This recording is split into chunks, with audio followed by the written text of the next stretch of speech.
Good morning, all. Welcome to Learners Academy. Good morning. The topic is very much clear to you. It is clearly mentioned on the screen, three-dimensional geometry. That means this is analysis class of three-dimensional geometry and probably the last class of this session on this topic. ठीक है ना?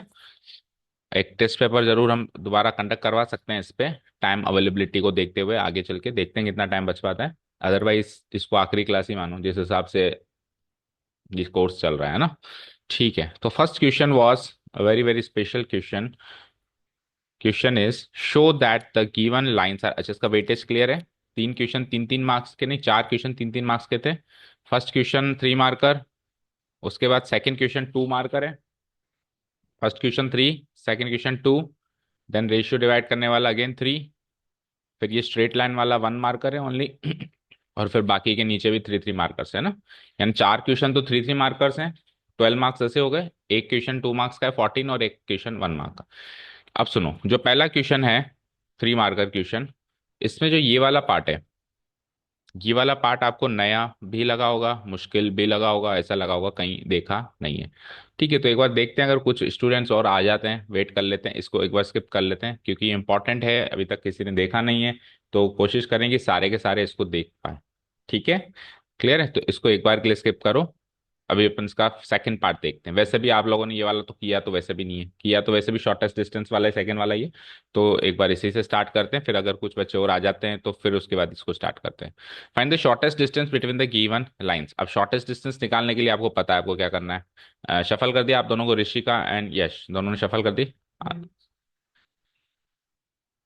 तो प्रियांशी ने तो test ही नहीं दिया था ना बेटा। तो रोनित की क्यों कर रहे हो? जो नहीं आया उसकी मत करो। ओके, जो नहीं आया उसको घर बैठे रहने दो। हम्म, ठीक है। Let them enjoy there sleep. हम उठ के आए हैं तो हमारा ही फायदा होना चाहिए, सिंपल सा लॉजिक है ना। जो आएगा सो पाएगा, जो जागत है सो पावत है, सुना होगा आपने। जो सोवत है सो खोवत है। Okay, find the shortest distance between the given line. So ये लाइन है और ये लाइन है, इसकी शॉर्टेस्ट डिस्टेंस निकालनी है। तो शॉर्टेस्ट डिस्टेंस निकालने के लिए क्या क्या करना पड़ता है आपको? इधर के 6 कंपोनेंट्स और इधर के 6 कंपोनेंट्स दोनों निकालने होते हैं। अभी अपन स्टेप्स तो चलाएंगे नहीं, शॉर्ट में चलाते हैं क्योंकि हमने डिटेल्ड में ये हमने किया है क्लास में। ये लाइन 1 हो गई और ये लाइन 2 हो गई। Okay fine. सो यहाँ से कार्टेशियन फॉर्म की इक्वेशन है तो कार्टेशियन कंपोनेंट्स ही निकाल लेते हैं। यहाँ से 6 कंपोनेंट्स कौन कौन से निकलेंगे? x1, y1, z1 और a1, b1, c1। 6 कंपोनेंट्स यहाँ से निकल जाएंगे, बोलो। ठीक है, और यहाँ से 6 कंपोनेंट्स कौन से निकलेंगे? x2, y2, z2, और डायरेक्शन की बात करें तो a2, b2 एंड c2। चलो निकालते हैं। सो देखो, +1 है तो +1 को क्या लिखा जा सकता है? -(-1). तो x1 क्या हो जाएगा? -1। ये भी +1 है तो इसको भी -(-1), तो ये भी हो जाएगा मेरा -1। और ये सेम -(-1), तो ये भी हो जाएगा मेरा -1। a1, b1, c1 एग्जैक्टली नीचे के रेशियोज होते हैं, बस ये चेक करना होता है कि x y z की जो कोएफिशिएंट्स है वो 1 1 1 है, तो 1 1 1 है ना। Okay, so I can write it as 1 1 1, 1 1 and 1। ठीक है, x2 y2 z2 की बात करते हैं। फाइन। तो इधर तो देखो ऑलरेडी माइनस है, तो माइनस है तो कॉपी पेस्ट करना है बस आपको। 3 5 7, वहां पे तो क्या प्लस प्लस प्लस था, बोलो बेटा।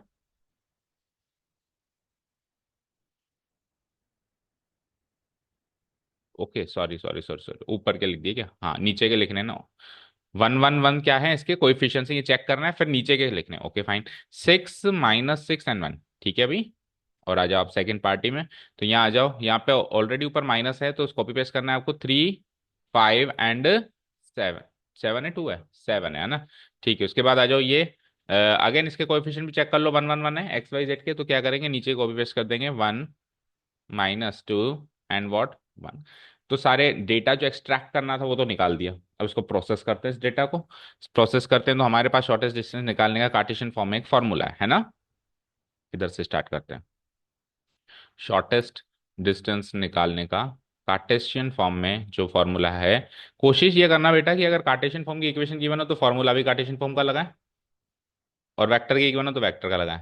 अब आपने किया होगा कईयों ने कि इसको पहले वेक्टर में तब्दील किया होगा और फिर फॉर्मूला वेक्टर का लगाया होगा, क्योंकि वेक्टर का यूजर फ्रेंडली फॉर्मूला लग रहा होगा, है ना। कोशिश करो ऐसा करें, बाकी अगर नहीं हो पा रहा है, काफी ट्राई किया ऐसा नहीं होता, मुझसे तो उससे होता है, तो फिर आपकी चॉइस है, मार्क्स तो मिलेंगे उसमें, लेकिन आप डबल मेहनत करोगे, आप पहले उसको कन्वर्ट करोगे फिर वो काम करोगे। और एक तो सीधे सीधे प्लस प्रोसेस कर देना, एक थोड़ा कन्वर्ट करके प्रोसेस करना, थोड़ा टाइम कंज्यूमिंग तो होता है। तो देखो क्या है formula, shortest distance D equal, तो देखो मैं लिखता हूँ, इतना मुश्किल भी नहीं है, क्या करते हैं बताए, बोलो, ऋषि का पता है, डायरेक्ट कार्टेशियन फॉर्मूला बोलो। हमको 3/3 का डिटरमिनेंट बनाना है न्यूमरेटर पार्ट में, और 3/3 के डिटरमिनेंट की पहली रो हो जाएगी x2 माइनस x1, आगे बोलो, y2 माइनस y1, आगे बोलो, z2 माइनस z1, और दूसरी तीसरी रोज हो जाएंगी a1 b1 c1, और तीसरी रो हो जाएगी हमारी a2 b2 c2। ये इसका क्या चाहिए मुझे, डिटरमिनेंट भी चाहिए, और डिटरमिनेंट इन केस नेगेटिव ना आ जाए तो उसका मुझे क्या चाहिए, मॉड्यूलस भी चाहिए। ये पूरा तो है मेरा numerator part. Divided by denominator क्या होगा, इन दोनों का cross product, a1 b1 c1 और a2 b2 c2 का क्या होगा, क्रॉस प्रोडक्ट। तो क्रॉस प्रोडक्ट भी मुझे कार्टेशियन फॉर्म में लिखना है, तो लिख सकते हैं, ऊपर अरेंज किया हुआ है ना हमने उसको, अरेंज किया हुआ है तो क्यों नहीं लिख सकते, ये गया, बोलो क्या बनेगा, b1 c2 b1 c2 minus b2 c1, इस पूरे पार्ट का होल स्क्वायर, राइट। ठीक है, प्लस, अब ये गया और ये गया, तो बोलो क्या बनेगा, a1 c2, क्या बनेगा, a1 c2 माइनस, माइनस क्या, a2 c1, क्या, हाँ इसका क्या करोगे, नेगेटिव। देखो, आपको मैग्नीट्यूड निकाल रहे हो तो मैग्नीट्यूड में फर्क तो पड़ेगा नहीं, अब जब अपन डिटर्मिनेंट निकालेंगे तो उसका नेगेटिव कर देंगे ना, या तो इसका नेगेटिव करो या उसका, ये तो डिटरमिनेंट चैप्टर में क्लियर किया ही होगा ना, तो उसका नेगेटिव कर दो या इसका नेगेटिव कर दो। ये एक्चुअली हमने क्या लिखा है, माइनर लिखा है, माइनर को को फैक्टर में चेंज करते हैं, डिटरमिनेंट लिखा है ना, तो फिर उसका साइन भी अज्यूम करते हैं, तो अभी तो जस्ट हमने माइनर लिख दिया क्योंकि मुझे मैग्नीट्यूड निकालना है। चाहो तो आप इसका नेगेटिव कर दो, इसको माइनस इसको प्लस कर दो, तो आंसर तो वही आने वाला है, क्योंकि होल स्क्वायर कर रहे हैं हम, है ना। ठीक है, समझ गए, क्लियर है। तो वैसे कर दोगे तो भी कोई प्रॉब्लम नहीं, और ऐसे कर दोगे तो भी प्रॉब्लम नहीं। ये गया, तो क्या लिखूंगा मैं, a1 b2 minus a2 b1 का होल स्क्वायर, और इन सब का सम करके हम क्या कर देंगे, स्क्वायर रूट, फाइन, कर दें वैल्यू पुट। क्योंकि मेरे पास यहाँ पे स्पेस की थोड़ी कमी है, तो मैं इसी में वैल्यू पुट अप कर रहा हूँ, आपको तो पूरा पहले फॉर्मूला लिखना है इन एग्जाम, और उसके बाद फिर आगे प्रोसेस करना है, तो मैं इसी में रख दूँ, x2 minus x1, y2 minus y1, z2 minus z1, चलेगा ना। चलो जी करो, तो x2 माइनस x1 करते हैं, आओ यहाँ से। सो 3 माइनस माइनस 1 ऐसे ही करना है, विच गिव्स मी 4। उसके बाद आओ, 5 minus minus 1 which gives me 6, and 7 minus minus 1 which gives me 8। पहली रो तैयार, दूसरी तीसरी तो कॉपी पेस्ट ही करनी होती है, जस्ट राइट, है ना। हम्म, a1 b1 c1, 6 माइनस 6 1, और a2 b2 c2 is 1 minus 2 1। ठीक है, क्लियर, आगे बढ़ते हैं। अब यहाँ पे b1 c2 minus b2 c1 का होल स्क्वायर, a1 c2 ये सब करना है आपको। चलो कर दूं उसको इरेज, फॉर्मूला तो लिख ही दिया है, आगे बढ़ो। हम्म, चलो, तो जो फॉर्मूले में किया वो एक्चुअली करना है न्यूमेरिक फॉर्म में, जो फॉर्मूले में किया, तो ये गया और ये गया, तो करना -6 × 1 -6, -2 × 1 -2, और एक माइनस लगाएंगे तो +2, तो -6 + 2 -4, तो ये -4 का होल स्क्वायर हो जाएगा, पहला एलिमेंट बताओ, बोलो प्रियांशी, -6 × 1 -6, माइनस -2 × 1, तो +2 हो गया, -6 और +2 -4। अब कोई कहे सर -4 का होल स्क्वायर 16 होता है, लिख दो ना सीधे, एक पर्पस इसके तहत मैं 16 अगले स्टेप में लिखूंगा, अभी नहीं लिखूंगा, अब वो पर्पस हमने क्लास में भी डिस्कस किया था, अभी फिर से डिस्कस हो जाएगा, ठीक है। तो इसको -4 का होल स्क्वायर ही लिखे रहने दो, अगले स्टेप में इसको 16 करेंगे हम। ओके फाइन, आगे बढ़ो। अब दूसरे के लिए ये गया और ये गया, 6 × 1 = 6, -1 × 1 = 1, यानी कि 6 - 1 हो गया, 5 का स्क्वायर हो गया क्या, बोलो बच्चों, 5 का स्क्वायर। आगे बढ़ो, ये जाएगा ये जाएगा, तो 6 × -2 -12, माइनस माइनस 6, तो -12 + 6, -12 + 6 इज -6 का होल स्क्वायर। ठीक है, यहाँ तक क्लियर है सारी बातें। चलो आगे फर्दर प्रोसेस करते हैं। अब जब आप ऊपर डिटर्मिनेंट सॉल्व करोगे बेटा, ये मॉडुलस तो लगे रहने दो, है ना। जब आप ऊपर डिटरमिनेंट सॉल्व करोगे, तो डिटरमिनेंट कैसे सॉल्व करोगे, ये गया, ये ऐसे, फिर इस 2/2 का जो डिटरमिनेंट का आंसर मिला, इसको फिर इस 4 से मल्टीप्लाई करोगे, ऐसे ही डिटरमिनेंट सॉल्व होता है, ऐसे डिटरमिनेंट सॉल्व होता है। अब आप देखो, इसको मैं सॉल्व करके बैठा हूं यहाँ पे -4, समझे? तो आपको जस्ट -4 को 4 से मल्टीप्लाई कराना है, और मैं इसको 16 लिख देता। अगर मैं इसको 16 लिख देता, तो फिर 16 कहाँ से आया वो मुझे नहीं पता। आप कहोगे सर 16 भी नहीं पता कि आपको स्क्वायर करने से आया होगा। तो -4 का स्क्वायर करने से आया होगा या 4 का स्क्वायर करने से आया होगा, वो सोचना पड़ेगा। जबकि इधर जो है उसी से 4 को मल्टीप्लाई कराना है। तो इसीलिए मैंने इस पर्पस के तहत इसको 16 ना लिख के -4 का स्क्वायर लिखा था, ताकि अगली स्टेप में जब मैं डिटरमिनेंट निकालूं तो जस्ट मुझे इतना सा काम करना पड़े कि ये -4 और 4 को मल्टीप्लाई करके लिखना पड़े, 4 × -4, दोबारा ना काम करना पड़े। समझ गए? अब सेकेंड रो में 6 है तो इसका नेगेटिव ले लो, -6, और ये 5 ले लो, × 5। समझ आया? ओके, समझ आया? फिर आगे बढ़ो। उसके बाद फिर थर्ड वाला एलिमेंट है 8, और 8 × -6। क्लियर है? इसको सॉल्व करना है और मॉडुलस लगाना है, और नीचे अप कर दो आप होल स्क्वायर। तो 16, 25 और 36 का रूट। ठीक है, चलो सॉल्व करो। 4 × -4 इज -16, -30, एंड 8 × -6 इज -48। मॉडुलस भी लगाना है, ठीक है। इनको ऐड करना जरा। 36 × 16 gives me 52, 52 and 25 gives me 52 and 25 gives me 77। ठीक है, इनको ऐड करो, कितना हो रहा है? 94। 8 और 6 14, 5 एंड 3 8 एंड 1 94। तो -94 का मॉडुलस लगाना है। मॉडुलस माइनस को हटा के क्या हो जाएगा? +94। तो 94 divided by √77 units is the final answer. Match कर लीजिए, 3 लोगों को ही मैच करना है। शफल कर दिया, आपको मिल गई शीट? ठीक है, तो मैच कर लो, और कोई डाउट हो तो प्लीज आस्क।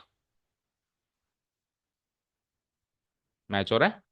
नहीं, ये प्रोसेसिंग भी सही करिए। अच्छा, कितने बच्चों ने इसको पहले वेक्टर में तब्दील किया और फिर वेक्टर वाले फॉर्मूला से ही सॉल्व किया? वेक्टर में तब्दील किया, वेक्टर में किया। आयुष, आपने सीधे कार्टेशियन वाला ये फॉर्मूला लगाया? वेरी गुड, यही करना है बेटा, यही करना है। It saves your time. और आपको देखो, अपने आप को चैलेंज करना है, ऐसा नहीं कि सर मुझसे याद नहीं हो रहा। पुश करो, क्यों नहीं हो रहा? और इतना मुश्किल नहीं था, अभी किया ना, आपके सामने किया ना। एक दो क्वेश्चन उठा के खुद से करो कि कसम खा लो कि मुझे तो ये वाला फॉर्मूला यूज करना है, अपने आप होगा। ठीक है, फाइन। चलें नेक्स्ट क्वेश्चन पे। अब मुझे लगता नहीं है कि और बच्चे अभी आएंगे, तो फिर अपन वो वाला फर्स्ट वाला कर लेते हैं ना। क्यों पेंडिंग छोड़ना, ये बिल्कुल आखिर में करें, क्या कहते हो? थोड़ा और वेट करें? चलो थोड़ा और वेट कर लेते हैं, देखते हैं। हाँ, so question number 2, 2 marker question था, इजी था। बोलो क्या है, सवाल है। A line makes the angle alpha, beta, and gamma with x, y, z axis respectively. Find the values of cos 2 alpha, cos 2 beta and cos 2। ये मैंने कल भी बोला था कि फुटवियर बाहर मत उतार के आओ। ठंड के टाइम आप वैसे भी ठंड में आते बीमार हो जाओगे। पहन के आ जाया करो। ऋषिका पहन के आओ। हाँ, पहन के ही आना है। आयुष पहने आओ ना। फिर वो ठंड में, इसमें ठंडे फर्श पे पैर रखोगे ना, सुबह का टाइम है, फिर कल बीमार हो जाओगे। पता नहीं चलता है इस मौसम में कि बीमारी कब लग गई। अब जैसे कल तक ये फिट थी, परसों तक, और फिर कल के एग्जाम में आते आते ये, वैसे एग्जाम का भी बुखार होता है, वो भी लग जाता है कई बार। बट होपफुली आपको एग्जाम वाला ना लगाओ, रियल वाला लगाओ। चलो एनीवेज। तो अगर एक लाइन है एक्स वाई जेड एक्सिस के साथ अल्फा बीटा गामा एंगल बनाती है, तो उसके डीसीज क्या होंगे फिर उस लाइन के? डीसीज क्या होंगे बोलो? Cos alpha. ठीक है ना, चलो इसको ऐसे देखते हैं शॉर्ट में, कि एक लाइन है, अगर वो एंगल बनाती है, इधर लिख देता हूँ मैं इंक्लिनेशन। इंक्लिनेशन समझते हो क्या होता है? जो एंगल बनाती है, ठीक है। तो x axis, Y axis and z axis के साथ जो इंक्लिनेशन गिवन है, वो है alpha beta and gamma. Alpha beta and gamma. ठीक है, तो ये तो इंक्लिनेशन हो गया। इंक्लिनेशन गिवन है तो मैं यहाँ से डीसीस निकाल सकता हूँ, जिसको हम डायरेक्शन कोसाइंस भी बोलते हैं। डीसीस कैसे निकलेगा? Cos alpha, cos beta and cos gamma, ऐसे निकलेगा। Cos alpha, cos beta and cos gamma, ऐसे निकलना है। अब ये जो कॉस अल्फा होता है, इसको क्या कहते हैं? एल। इसको क्या कहते हैं? यहाँ लिख देता हूँ मैं, ये है एल। और फिर इसको क्या कहते हैं? एम। और इसको क्या कहते हैं? एन। डन। अब मुझे एक रिलेशन गिवन है एल एम एन का, पता क्या गिवन है? We know that, we know that l square plus m square, l square plus m square plus n square is equal to क्या होता है बेटा? 1 होता है। ठीक है, इसमें टेस्ट पेपर्स भी रखे मैंने, जो बच्चे नहीं आए थे उनके लिए, तो एक दे दो ना इसको। एक टेस्ट पेपर ले लो प्रियांशी। ठीक है, l square m square n square equal to 1। तो एल एम एन की वैल्यू पुटअप करते हैं हम यहाँ पे। तो cos square alpha plus m की वैल्यू पुटअप करते हैं तो कॉस स्क्वायर बीटा, एन की वैल्यू पुटअप करते हैं तो क्या हो जाता है cos square gamma equal to 1। ये मिला मुझे। अब इसको एज एन इक्वेशन मार्क करके छोड़ देते हैं, ये आगे काम आएगी। ये इंफॉर्मेशन आगे एज इट इज काम आएगी, इक्वेशन 1 मार्क करके छोड़ देते हैं। अब आप वो लिखो जो आपको चाहिए। सर मुझे इसकी वैल्यू चाहिए, find the value of cos two alpha cos two beta and cos two gamma. तो जो मुझे वैल्यू चाहिए वो मैं नीचे लिख दूं, cos twice alpha, cos twice alpha plus cos twice beta plus cos twice gamma. इसकी वैल्यू आपको चाहिए, समझ गए? तो इसको सॉल्व कर देते हैं, इसको सॉल्व करते हैं। सो देखो मेरे पास ऊपर वैल्यू है कॉस अल्फा का स्क्वायर, यहाँ पर है कॉस टू अल्फा। तो कॉस टू अल्फा और कॉस अल्फा का रिलेशन पता होना चाहिए यूजिंग ट्रिग्नोमेट्री। और बहुत सरल सा रिलेशन है, कॉस टू थीटा क्या होता है, two cos square theta minus one. तो कॉस टू अल्फा क्या होगा, two cos square alpha minus one. बोलो, two cos square alpha minus one. ये तो केवल और केवल कॉस टू अल्फा है। फिर cos two beta similar way में क्या हो जाएगा, बोलो, two cos square beta minus one. फिर सिमिलर वे में कॉस टू गामा क्या हो जाएगा, बोलो, two cos square gamma minus one, like this. तो आप देखो two cos square alpha two cos square beta two cos square gamma में से टू कॉमन आ जाएगा, अंदर क्या बचेगा cos square alpha plus cos square beta plus cos square gamma. और उसके अलावा minus one minus one minus one gives me minus three. और इसकी वैल्यू मेरे पास है from equation 1, I can put it, कर सकता हूं ना पुट। तो टू इंटू इसकी वैल्यू क्या है 1 माइनस थ्री, तो इसकी वैल्यू टोटल हो जाती है 2 वन जा 2 माइनस थ्री। यानी जो एक्सप्रेशन मुझसे पूछा गया है उसकी वैल्यू है -1। मैच करो। और जहां पे आपने इसकी वैल्यू 1 पुटअप करी, जिस स्टेप पे, इस स्टेप पे 1 पुटअप करी, तो यहाँ लिखना पड़ेगा फ्रॉम इक्वेशन 1 मैंने ये वैल्यू पुटअप करी है। कॉस टू अल्फा को तो कन्वर्ट किया और क्या किया। हाँ वो भी कर सकते हो, इस इक्वेशन से प्रोसेस करना चाहें अगर हम आगे, तो कॉस स्क्वायर अल्फा को हम क्या लिख सकते हैं, कॉस टू कॉस अल्फा नहीं cos two alpha, cos two alpha, बोलो आगे, माइनस नहीं प्लस, कॉस से कॉस में प्लस आता है, प्लस 1/2। सही है क्या? ठीक है। और इसको क्या लिख देंगे कॉस स्क्वायर बीटा में, उस तरीके से करो, चलो वो भी देख लो, cos two beta plus 1/2 plus फिर कॉस स्क्वायर गामा को क्या लिख सकते हैं, कॉस टू गामा प्लस 1/2। तो टू टू टू एलसीएम आ गया तीनों का, बोलो। तो cos two alpha cos two beta cos two gamma तो अलग आइसोलेट हो गए यहाँ पे। और प्लस वन क्या हो जाएगा 3। ओके, और इसकी वैल्यू 1 है, इसकी वैल्यू 1 है। तो इसकी वैल्यू क्या हो जाएगी, इस पार्ट की जो आइसोलेटेड पार्ट है जो मुझे चाहिए, cos two alpha plus cos two beta plus, इसकी वैल्यू हो जाएगी 2 को उधर भेजो और फिर 3 को माइनस करो। तो 2 माइनस थ्री इक्वल टू -1। तो यहां से भी इसकी वैल्यू -1 आ जाएगी। चाहो तो कॉस टू अल्फा को कॉस स्क्वायर अल्फा में चेंज करो, चाहो तो कॉस स्क्वायर अल्फा को कॉस टू अल्फा में चेंज करो। ठीक है, दोनों से आंसर्स आ जाएंगे। Clear, no doubts. ये 2 नंबर का है। चलें आगे, थर्ड क्वेश्चन पे चलते हैं। क्वेश्चन नंबर थर्ड भी एक इंपॉर्टेंट क्वेश्चन था, क्योंकि सेक्शन फॉर्मूला हमारा पार्ट एंड पार्सल है। तो सेक्शन फॉर्मूला के इस टाइप के क्वेश्चंस हम अज्यूम कर सकते हैं। अब प्लेन कट गया तो इसका मतलब ये नहीं है कि प्लेन का प्लेन शब्द ही नहीं दिखाई देना चाहिए मेरे पेपर में। सर प्लेन तो कट गया, ये प्लेन कैसे लिख दिया मेरे पेपर में आपने ना, दिस इज नॉट डन, है ना।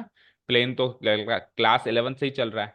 और इंट्रोडक्शन जब आपने किया तो फर्स्ट एक्सरसाइज में तो प्लेन वर्ड आ रहा है ना कहीं, तो छोटी मोटी चीज प्लेन की आ सकती है। अब क्वेश्चन नंबर थर्ड का फर्स्ट पार्ट किया था कि सेकंड पार्ट अटेम्प्ट, दोनों सेम क्वेश्चंस हैं। बस फर्क ये है कि इसमें एक कोऑर्डिनेट प्लेन गिवन है, जो 3 कोऑर्डिनेट प्लेन्स होते हैं हमारे, X Y plane Y Z plane और एक्स जेड प्लेन, उनमें से एक स्पेसिफिक प्लेन गिवन है।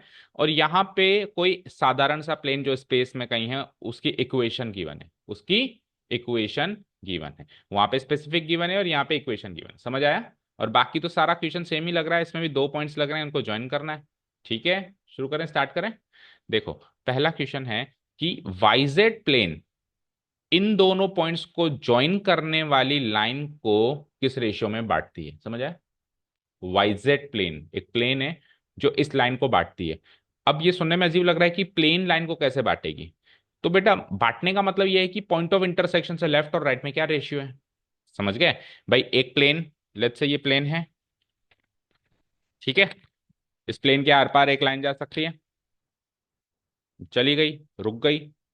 अब ये भी फंसी हुई है, मतलब ये प्लेन और लाइन एक दूसरे में फंसे हुए हैं, तो ये प्लेन भी लाइन को कुछ रेशियो में डिवाइड कर रहा है। अच्छा, ये लाइन भी इसको किसी, अगर एक लाइन इसमें मैं खींच दूं तो उसको उस रेशियो में डिवाइड करती है। लेकिन प्लेन किस रेशियो में डिवाइड हुआ, ये भी हमारे कोर्स का पार्ट एंड पार्सल नहीं, क्योंकि इतना सब कुछ प्लेन के बारे में हमको नहीं सीखना। अगर प्लेन पार्ट उसमें होता कोर्स में तो वो क्वेश्चन भी बन जाता कि वो उसको किस रेशियो में डिवाइड कर रही है। ठीक है, क्योंकि देखो अगर मेरे पास, चलो लाइंस के हिसाब से देखते हैं, अगर मेरे पास जैसे दो लाइंस इंटरसेक्शन हो रही है, तो ये भी सवाल बन सकता है कि ये इसको किस रेशियो में डिवाइड कर रही है, और ये भी सवाल बन सकता है कि ये इसको किस रेशियो में डिवाइड कर रही है। समझ गए, ये भी कुछ रेशियो में डिवाइड हो रहा है और ये भी कुछ रेशियो में डिवाइड हो रहा है। समझ गए ना। तो क्वेश्चन तो दोनों ही बन सकते हैं, सिमिलरली प्लेन के केस में भी दोनों बन सकते हैं जनरली, लेकिन हमारे कोर्स में प्लेन नहीं है तो ज्यादा से ज्यादा यही बनेगा कि लाइन किस रेशियो में डिवाइड हो रही है। Okay, clear. अब क्या करें, तो देखो एक इसका रफ फिगर रेडी करते हैं एक्स वाई जेड प्लेन का, फिर बढ़ते हैं आगे।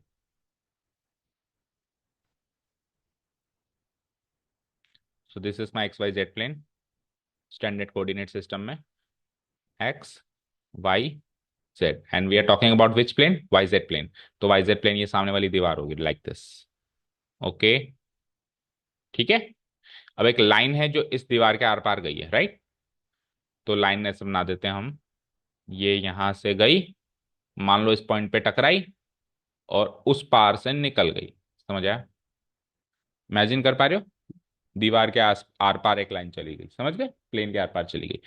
अब ये जो दो पॉइंट्स है, मुझे बताओ, ये जो दो पॉइंट्स हैं, ये दोनों पॉइंट्स कहीं पर भी ला कर सकते हैं इस लाइन पे। ऐसा नहीं है, ऐसा नहीं है कि ये पॉइंट इधर है और वो पॉइंट उधर है, ऐसा है क्या? नहीं, ये दो पॉइंट्स तो केवल एक लाइन की इंफॉर्मेशन दे रहे हैं कि ये लाइन इन दोनों पॉइंट से पास थ्रू होती है। ऐसा है क्या, बताओ? ऐसा ही है? ऐसा ही है? ऐसा नहीं है। सुनो मेरी बात, सुनो बच्चों, अपन section ratio section formula use करते हैं। तो सेक्शन फॉर्मूला में हम तभी यूज कर सकते हैं, सेक्शन फॉर्मूला एप्लीकेबल ही तभी है जब लाइन नहीं है, लाइन सेगमेंट है। जब वो लाइन नहीं है, क्या है? लाइन सेगमेंट, जो खत्म हो चुकी है, टर्मिनेटेड लाइन जिसको बोलते हैं, टर्मिनेट हो चुकी है लाइन, तभी तो सेक्शन फॉर्मूला एप्लीकेबल है। उसकी एक फिक्स लंबाई होगी, तभी तो आप डिसाइड करोगे रेशियो। उसकी लंबाई नहीं है तो रेशियो कैसे डिसाइड करोगे? मान लो लाइन सेगमेंट है 10 सेंटीमीटर की, कोई पॉइंट पी आ रहा है, तो 10 सेंटीमीटर की लंबाई फिक्स हो गई, तो ही तो रेशियो बनेगा 2:3, 7:1, 5:6, वॉट एवर। मैंने कहा लाइन की लंबाई नहीं है, लाइन की लंबाई ही नहीं है, तो मैं पूछ सकता हूं क्या भाई, कोई भी कट उसमें लग रहा हो वो किस रेशियो में डिवाइड कर रहा है उस लाइन को? बोलो। तो हमेशा सेक्शन फॉर्मूला का सवाल लाइन सेगमेंट के लिए होता है। तो लाइन सेगमेंट के लिए हमको दो एंड पॉइंट्स चाहिए, तो ऑब्वियस बात है जो कट लग रहा है, एक एंड पॉइंट इस बाजू है और एक एंड पॉइंट उस बाजू है। ठीक है, तो यहां पे हमको स्पेसिफिकली मार्क करना पड़ेगा एक एंड पॉइंट इस साइड और एक एंड पॉइंट कट लगने के उस साइड, दैट मीन्स दीवार के उस पार। समझ गए? तो अभी 3D में हम ज्यादा मेंशन नहीं कर सकते, तो इधर लगा देते हैं।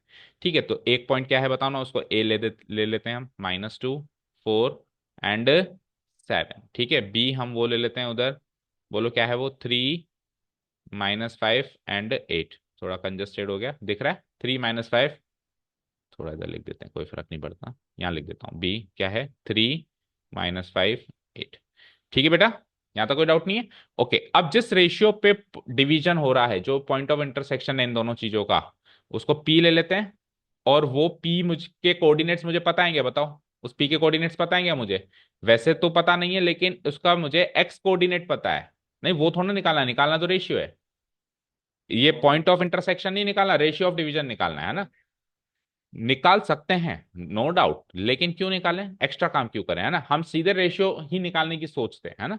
ठीक है, अब मुझे ये बताओ कि इसके कोऑर्डिनेट्स वैसे तो तीनों ही मिसिंग है, एक्स कोऑर्डिनेट भी मिसिंग है, वाई कोऑर्डिनेट भी मिसिंग है, जेड कोऑर्डिनेट, लेकिन क्योंकि ये पॉइंट जो टकराने वाला पॉइंट है, मुझे बताओ, देखो इधर बेटा, जैसे ये लाइन आर पार गई, तो जिस पॉइंट पे भिड़ंत हो रही है, जो पॉइंट है ना, स्पेस में जो पॉइंट है एक पर्टिकुलर जिस पे भिड़ंत हो रही है, वो पॉइंट इस लाइन पे भी लाया कर रहा है और इस प्लेन पे भी लाया कर रहा है, दोनों पे लाया करेगा, नहीं करेगा? करेगा ना। तो इस प्लेन पे लाया करेगा, तो ये प्लेन क्या है, वाई जेड प्लेन। तो वाई जेड प्लेन पे भी तो कोई भी पॉइंट लाया करता है, उसका एक्स कोऑर्डिनेट 0 होता है। इस वाई जेड प्लेन पे कोई भी पॉइंट लाया करता है तो उसका एक्स कोऑर्डिनेट क्या होता है, 0। तो इस पॉइंट ऑफ इंटरसेक्शन का और कुछ नहीं पता, पर मुझे इसका एक्स कोऑर्डिनेट तो पता है, पता है ना। तो 0, और दूसरा नहीं पता तो y1 कॉमा z1, ये हम पॉइंट P के कोऑर्डिनेट्स मार्क कर सकते हैं। समझ आया? बोलो समझ आया अच्छे से? ठीक है। अब बात करते हैं रेशियो की। तो देखो, रेशियो ऑफ डिवीजन जब मिसिंग होता है तो हम जनरली क्या लेते हैं, λ/1 या k/1 ले लेते हैं। तो k/1 ले लेता हूं, तो ये मान लो a से लेके p तक की लंबाई तो k हो गई इस टू, और p से लेके जो पीछे वाला पॉइंट है वो लंबाई हो गई 1। तो मैंने हाल फिलहाल के लिए रेशियो ऑफ डिवीजन क्या मान लिया, k/1। अब आपका टास्क इस पूरे सवाल में जस्ट k को निकालना है, क्योंकि k निकल गया तो रिक्वायर्ड रेशियो ऑफ डिवीजन भी निकल गया। समझ गए क्या? ओके। अब मुझे आप ये बताओ, सेक्शन फॉर्मूला जब हम लगाते हैं, इधर देखो स्क्रीन पे एक बार, जब हम सेक्शन फॉर्मूला लगाते हैं तो रेशियो गिवन होता है तो पॉइंट निकल जाता है, पॉइंट गिवन होता है तो रेशियो निकल जाता है। ये सुनो, ये गिवन है तो ये निकल जाएगा, ये गिवन है तो ये निकल जाएगा। ठीक है। अगर सपोज करो यहां पे ये पॉइंट गिवन होता तो ये निकल जाता। तो ये तीन तरीके से निकलता है, एक्स कोऑर्डिनेट से अलग, वाई कोऑर्डिनेट से अलग, जेड कोऑर्डिनेट से निकलता। तीनों से सेम निकलता, निकलता नहीं निकलता? तो वो क्रॉस वेरीफाई के लिए हमने वो काम भी किया था। लेकिन अभी ध्यान से देखो तो ये पूरा तो नहीं गिवन है, लेकिन इतना पार्ट तो गिवन है ना। तो केवल सेक्शन फॉर्मूला का एक्स कोऑर्डिनेट का फॉर्मूला लगा के केस सॉल्व हो जाएगा ना, game over. Y coordinate Z coordinate निकाल ही क्यों रहे हो? पूछा है कि उसने पॉइंट ऑफ इंटरसेक्शन बताओ आप, और पॉइंट ऑफ इंटरसेक्शन पूछा भी है तो एक बार रेशियो निकाल लो फिर निकाल लेना पॉइंट। एक बार रेशियो निकाल लो उसके बाद निकाल लेना ना पॉइंट, क्या प्रॉब्लम है? ठीक है। तो हम केवल और केवल सेक्शन फॉर्मूला का एक्स कोऑर्डिनेट वाला फॉर्मूला लिख देते हैं, उसी से ही के सॉल्व हो जाना है। बोलो एक्स कोऑर्डिनेट का फॉर्मूला क्या था? बोलो एक्स इक्वल टू, बोलो। और वैसे तो वेक्टर फॉर्म में था, बट यहां पे अब सब कार्टेशियन फॉर्म में, तो अब कार्टेशियन फॉर्म वाला ही बोलो ना, क्या प्रॉब्लम है? के इंटू, मतलब चलो इसको एम वन और एम टू ले लेते हैं एक बार। m1 m2 k/1 है ना, पूरा फॉर्मूला लिख देते हैं। m1:m2, तो क्या फॉर्मूला बनता है, m1, और इसको मान लो x1 y1 z1, इसको x2 y2 z2, तो m1 x2 plus m2 x1 divided bye m1 plus m2। ये तो हमने 11th क्लास में ही सीखा है। ठीक है, तो बोलना कि एक बार फिर से m1 x2 प्लस आगे बोलो m2 x1 divided by sum of ratios, यानी कि m1 plus m2। Okay fine, अब इसमें पुट अप करो तो ये एक्स कोऑर्डिनेट तो गिवन है ना, जीरो, जीरो गिवन है, इक्वल टू m1 और m2 में से भी m1 की वैल्यू तो गिवन है k, तो क्या हो जाएगा k इंटू x2 क्या है 3, प्लस आगे क्या है 1 इंटू x1 क्या है -2, है ना, और divided by sum of ratios करूंगा तो k+1। बताओ यहां से k सॉल्व नहीं होगा क्या? इजीली हो जाएगा। k+1 को जीरो से मल्टीप्लाई किया, जीरो बना, k इंटू 3 3k बना, एंड -2। तो यहाँ से k की वैल्यू क्या आ गई, 2 उधर गया तो 2/3। तो रेशियो ऑफ डिवीजन तो चुटकियों में आ गया, k की वैल्यू अगर 2/3 आ गई, ratio of division, ratio of division जो मुझसे पूछा गया था वो हमने, यानी कि m1:m2 हमसे पूछा गया था, हमने हाल फिलहाल क्या माना था उस m1:m2 को, k/1। k की वैल्यू क्या निकली 2/3 रेशियो 1, तो सिंपल फॉर्म में लिखेंगे तो 2:3 मेरा फाइनल आंसर हो गया। अब आप कह रहे हो कि सर वो भी निकाल लो ना y1 और z1, तो अब आप y कोऑर्डिनेट का फॉर्मूला पुटअप कर दो। और y कोऑर्डिनेट के फॉर्मूला में आज की तारीख में पहले पहले वाले फॉर्मूला में k मिसिंग था, लेकिन अब k की वैल्यू भी डाल देना, तो उससे y कोऑर्डिनेट और z कोऑर्डिनेट भी आ जाएगा। लेकिन वो तब करना जब आपसे रेशियो, ये पॉइंट ऑफ डिवीजन भी पूछा गया हो कि अब आप y1 और z1 भी बताएं। नहीं पूछा गया तो this is my final answer only. बोलो समझ आया? क्लियर? ठीक है। और कोई अप्रोच इस क्वेश्चन को करने की, एनी अदर अप्रोच?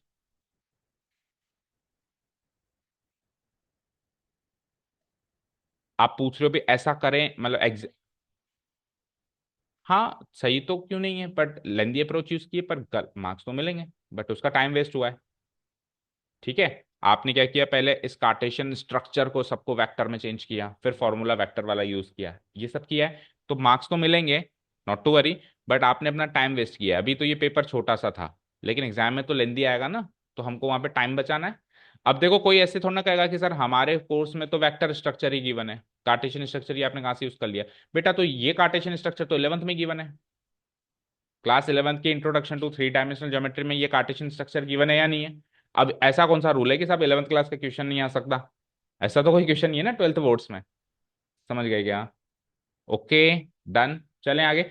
अब अगला क्वेश्चन क्या है, थोड़ा सा तब्दील कर देते हैं।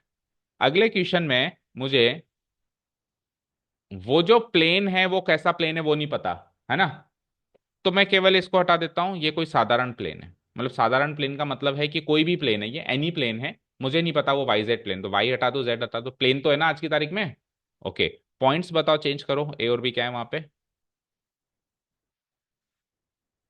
-6 7 एंड 2। -6 7 2, ये वाला इसमें सेकंड पार्ट किया था किसी ने अटेम्प्ट? नहीं किया। बी पॉइंट के कोऑर्डिनेट्स बताओ, सेकंड वाला। 0 -4 एंड 4, ठीक है। और रेशियो लेट से आज भी मैं केस टू 1 मान लेता हूं, लेकिन अब पॉइंट ऑफ डिवीजन सारा का सारा मिसिंग है, ये जीरो भी गिवन नहीं है। पहले एक जीरो तो गिवन था, क्यों? क्योंकि वाईजेड प्लेन का पता था। अब ये वाईजेड प्लेन थोड़ी ना, ये तो एनी प्लेन है। तो यहाँ पे एक्स कोऑर्डिनेट भी मिसिंग है, तीनों ही कोऑर्डिनेट मिसिंग है। x1 y1 z1 ही मानना पड़ेगा पॉइंट ऑफ इंटरसेक्शन, ठीक है। तो ये कहानी हो गई इसकी। लेकिन इसमें सर एक चीज एक्स्ट्रा गिवन है कि ये जो प्लेन है वो प्लेन की इक्वेशन गिवन है। प्लेन की क्या गिवन है? इक्वेशन गिवन है। अब वैसे आपने सीखा नहीं है, जैसे अपन लाइन को एल लेटर से डिनोट कराते हैं, तो प्लेन को हम पाई लेटर से डिनोट कराते हैं। किससे? पाई। तो ये पाई से डिनोट करा देता हूं इस गिवन प्लेन को, इस पाई की इक्वेशन सामने लिख देता हूं। बोलो क्या है इक्वेशन है? 2x - 7y + z, आगे क्या है? -11 को तो उधर भेज देते हैं, तो प्लस इक्वल टू 11 लिख दूं ना। तो ये इसकी इक्वेशन गिवन है, डन। कोई प्रॉब्लम नहीं है यहां तक किसी को भी? अब आप एक काम करो, वही काम करो, x1 कोऑर्डिनेट, मतलब ये पॉइंट ऑफ डिवीजन निकालने का काम करो। क्या काम करो? Point of division. तो आप कहोगे सर पॉइंट ऑफ डिवीजन निकालने का काम करेंगे तो रेशियो दो। आप रेशियो दोगे तो ही हम तो हम पॉइंट ऑफ डिवीजन निकालेंगे। कोई बात नहीं, तो रेशियो ऑफ डिवीजन आपने केस टू 1 में माना है, तो आपका पॉइंट ऑफ डिवीजन के की फॉर्म में तो आ जाएगा। के की फॉर्म में तो आ जाएगा ना, एक्चुअल नहीं आएगा लेकिन इन द फॉर्म ऑफ के तो आ जाएगा। इन द फॉर्म ऑफ के एक्स कोऑर्डिनेट भी निकाल लो, वाई कोऑर्डिनेट भी निकाल लो, जेड कोऑर्डिनेट भी निकाल लो, और ये पॉइंट इस प्लेन पे लाया करता है, तो इस प्लेन की इक्वेशन को सेटिस्फाई करेगा। उसको तीनों को एक एक करके एक्स वाई जेड में पुटअप कर दो, के की वैल्यू आ जाएगी। समझ गए स्ट्रेटेजी?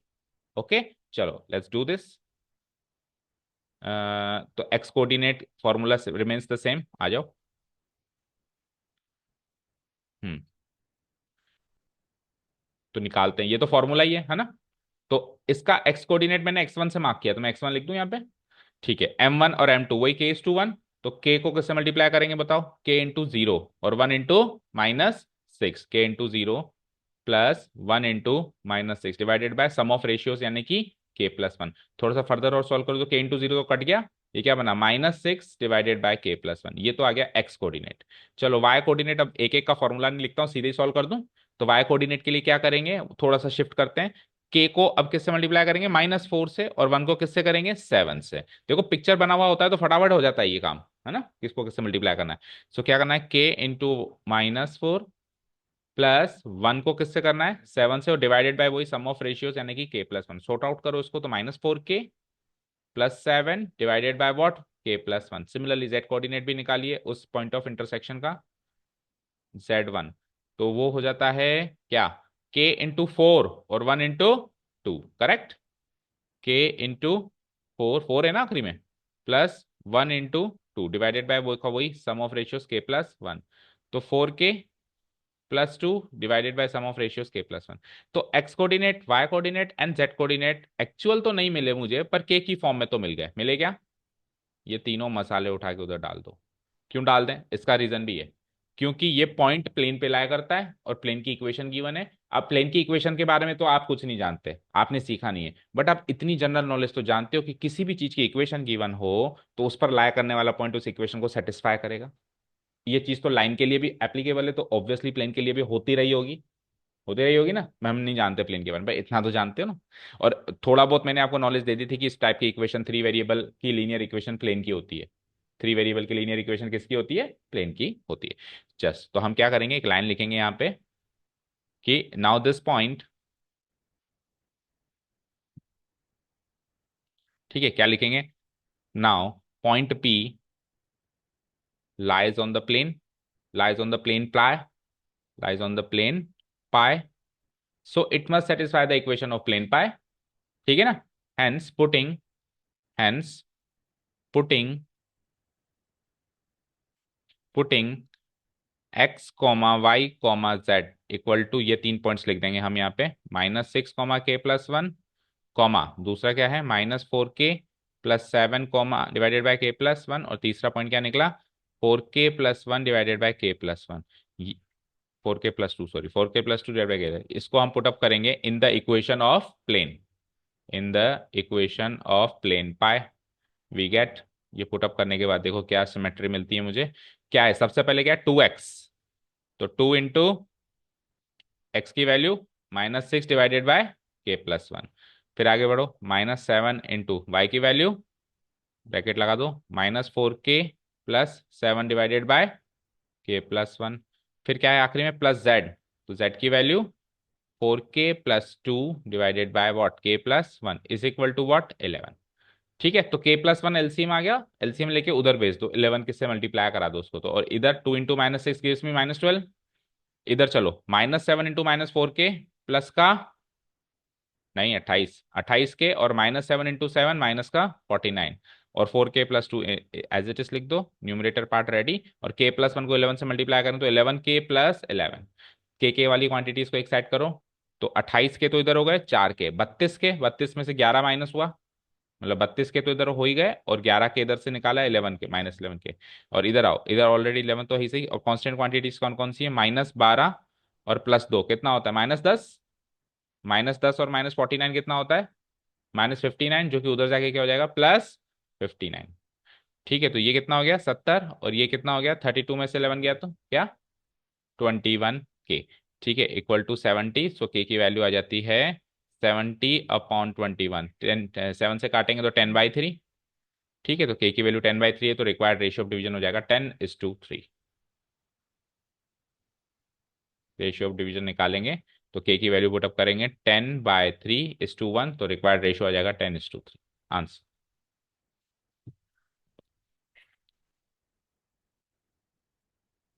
बताइए क्लियर है क्या दोनों क्वेश्चंस? ओके, हम ऐसे नहीं इमेजिन करें कि डायरेक्ट क्वेश्चन आ जाएगा सर, लाइन गिवन होगी रेशियो पूछ लेगा, अब थोड़ा बहुत तो इनोवेशन वो करेगा।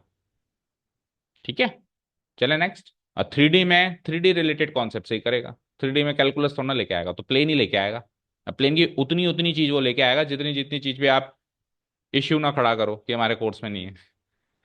ठीक है ना, वो बड़ी स्मार्टली गेम खेलता है, वो उतना ही पार्ट लेके आएगा कि आप इश्यू ना क्रिएट कर पाओ, और आपसे होगा भी नहीं, हो ना पाए, मतलब ऐसा वो कोशिश करेगा।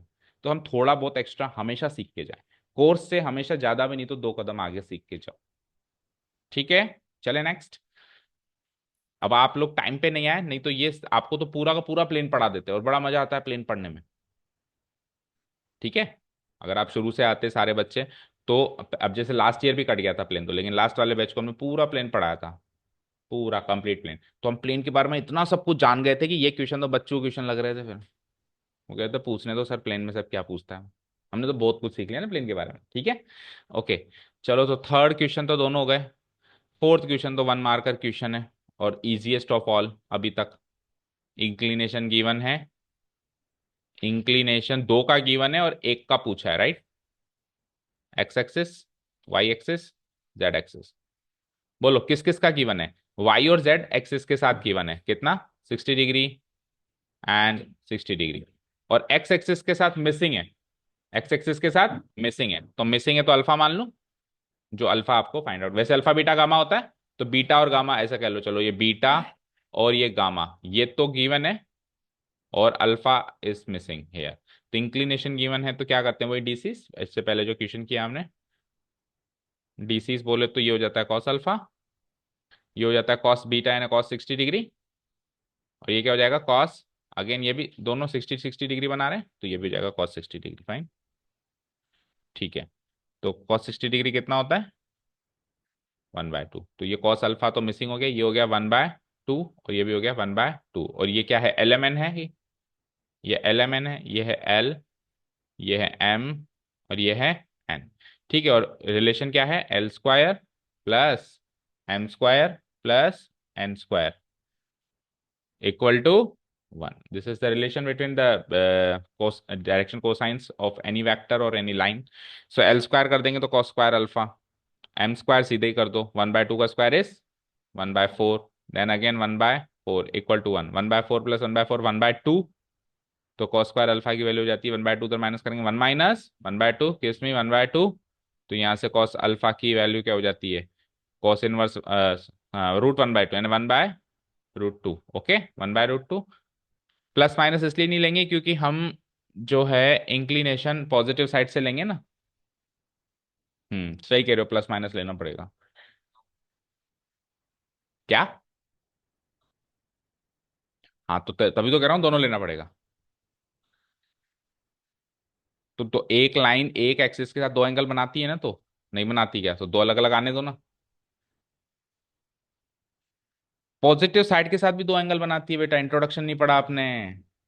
एक ही एक्सिस की पॉजिटिव, 3D में, अभी हम 2D में नहीं है। 2D में तो क्या होता था, एक साइड के साथ एक एंगल बनता है, लेकिन 3D में एक साइड के साथ भी दो एंगल बनते हैं, यानी एक एक्सिस का चार एंगल बनते हैं, तो प्लस माइनस लेना पड़ेगा। तो फिर मार्क्स कटवा लिया आपने जिसने सिंगल लिखा। ये यहाँ पे कहानी में ट्विस्ट था, इसको प्लस माइनस करना पड़ेगा। ठीक है, तो अल्फा की दो वैल्यूज आएंगी, अगर मैं +1/2 मान पर 1/√2 मानूं तो π/4, और नहीं तो फिर सेकंड माइनस मानूं तो सेकंड क्वाड्रेंट में आना पड़ेगा क्या, सेकंड क्वाड्रेंट में आना पड़ेगा। यस, सेकंड क्वाड्रेंट में आना पड़ेगा, क्योंकि रिफ्लेक्स एंगल तो ले नहीं। कॉस अल्फा की प्रिंसिपल रेंज बताओ, कॉस की प्रिंसिपल रेंज बताओ, कौन से क्वाड्रेंट कंसीडर करता है। हाँ, फर्स्ट और सेकंड ही करता है, फर्स्ट और सेकंड करता है, तो π - π/4 यानी कि 3π/4। This is the final answer.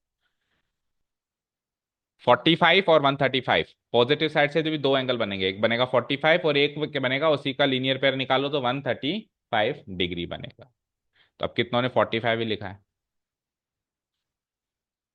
उसी का नेगेटिव कर दिया -π/4, तो आपने -π/4 किया, दैट मीन्स आपने फोर्थ क्वाड्रेंट कंसीडर कर लिया, जबकि जिसकी प्रिंसिपल रेंज -π/2 से +π/2 होती थी, जबकि कॉस की क्या रहती थी 0 to π, कॉस की क्या रहती थी 0 to π। तो जिन्होंने केवल π/4 लिखा है उनको कितने मार्क्स दें, चलो 3/4 मार्क्स, तो 1/4 काट दो ओनली बस। उनको अभी वो गलत तो है ना, 3/4 ही मिलेगा। ठीक है, मतलब ये π/4 और 3π/4 ये दोनों आंसर्स आ रहे हैं, देन ओनली एक नंबर है, नहीं तो फिर 1/4 काट के केवल π/4 एक ही आंसर करेक्ट है, तो 3/4 मार्क्स मिलेंगे। चलें आगे, कर दूं delete. Question number fifth, question number fifth क्या है कि एक direction cosines of the sides of the triangle whose vertices are this okay, एक ट्रायंगल है हमारे पास जिसके तीन vertices given. Let's say triangle का नाम रख देते हैं ABC। ठीक है, ए के कोऑर्डिनेट्स क्या हैं, 3, 5, -4।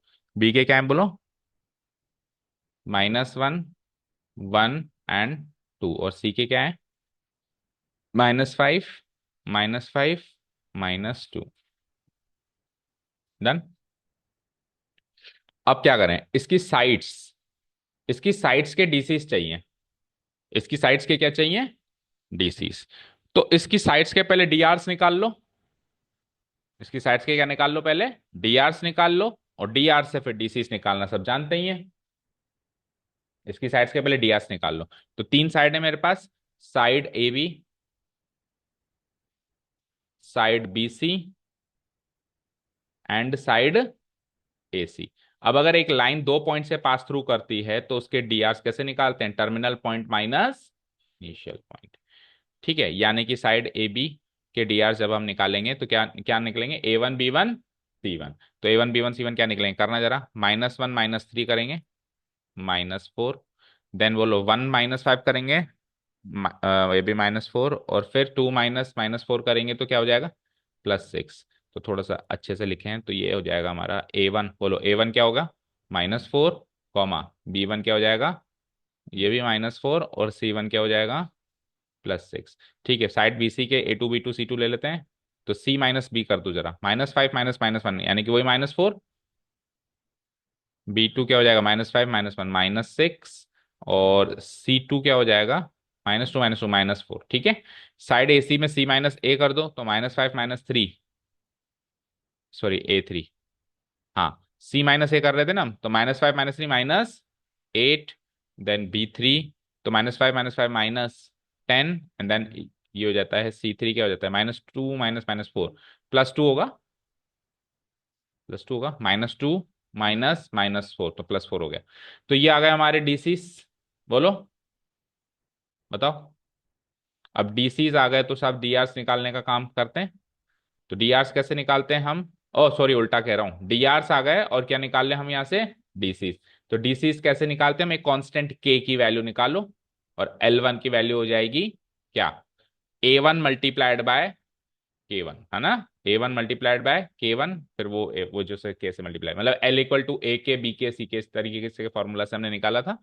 ठीक है, फाइन। ये तो हो गया इसका एक पोर्शन। अब सबके कांस्टेंट के निकालो, तो तीन है तो तीन निकलेंगे, के वन, के टू।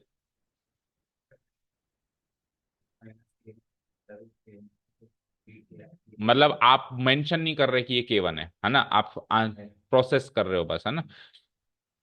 तो प्रेजेंटेशन पार्ट के मार्क्स तो कटेंगे ना। प्रेजेंट तो करना है वो चीज क्या है, वो क्यों किया आपने। और यहाँ यहाँ तो छोड़ो, बोर्ड्स में भी कटेंगे। आप ये देखो एनसीईआरटी ने क्या रेकमेंड किया था। एनसीईआरटी में जब ये एग्जाम, ये क्वेश्चंस हम कर रहे थे, तो उसने क्या किया था? एल की वैल्यू ए के, जहां पे के वो चीज है, one divided by root of A square plus B square plus C square. ठीक है। तो थोड़े बहुत प्रेजेंटेशन के मार्क्स कटेंगे, बाकी ऐसा नहीं कि सारे कटेंगे। बोलो के वन बोलो, तो क्या हो जाएगा? One divided bye minus four का स्क्वायर, प्लस आगे बोलो, अगेन दूसरा भी क्या है? माइनस फोर का स्क्वायर। फिर आगे अगला बोलो, मतलब ये फॉर्मूला लिख देते हैं चलो एक बार, फिर बाकियों में नहीं लिखेंगे।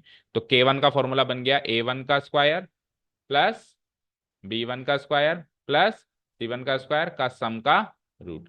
चलो अब फटाफट से सॉल्व करो उसको, तो वन डिवाइड बाय सॉल्व कर दो, ए वन का स्क्वायर यानी 16, फिर से 16, और फिर से ये क्या हो गया? 36। ऐड ऑन करना है इसको, 32 एंड 36 गिव्स मी 68। तो one divided by root 68, and root 68 gives me two root 17, one divide by two root 17, ये आ गया के वन। अब हाँ, अब इसमें देखो, अगर आप के वन को प्लस माइनस लोगे, तो एल वन भी दो आएंगे।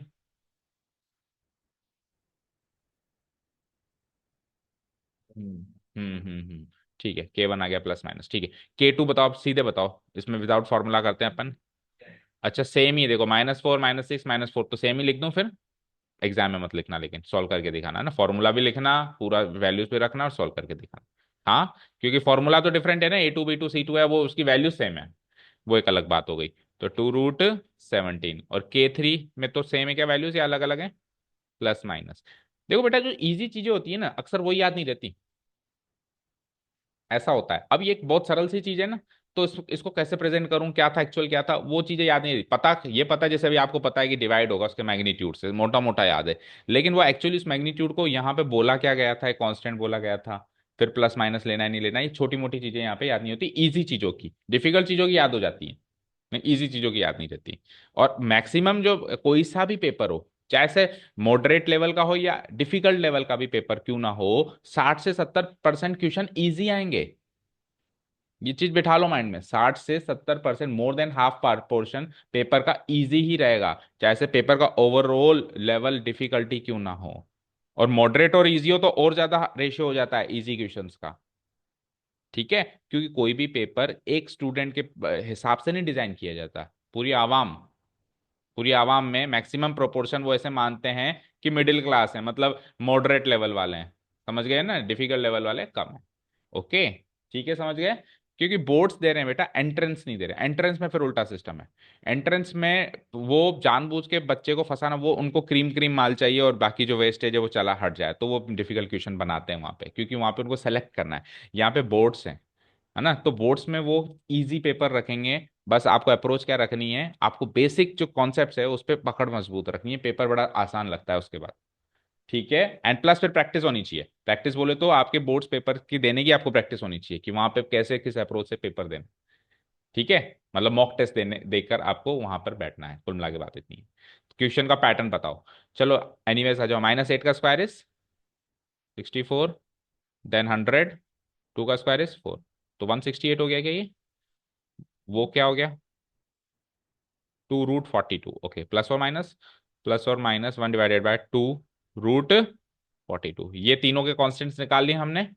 अब लास्ट एंड फाइनल पार्ट हम डीसीस निकाल लें। तो डीसीस निकालने के लिए side A B side B C side A C के वही l one M one N one like this, ऐसे ही करते हैं। तो let's say side A B के निकालते हैं पहले, L one M one N one. तो एल वन का फॉर्मूला हो गया, बोलो क्या? ए वन के वन, ठीक है। और M1 का फॉर्मूला क्या हो गया, A2, नहीं, B1 K1 टू तो आएगा ही नहीं, जहां वन है वहां वन ही रहेगा, टू तो दूसरी साइड के लिए आएगा। B1 K1 and then N1 का फॉर्मूला हो गया वॉट, C1 K1।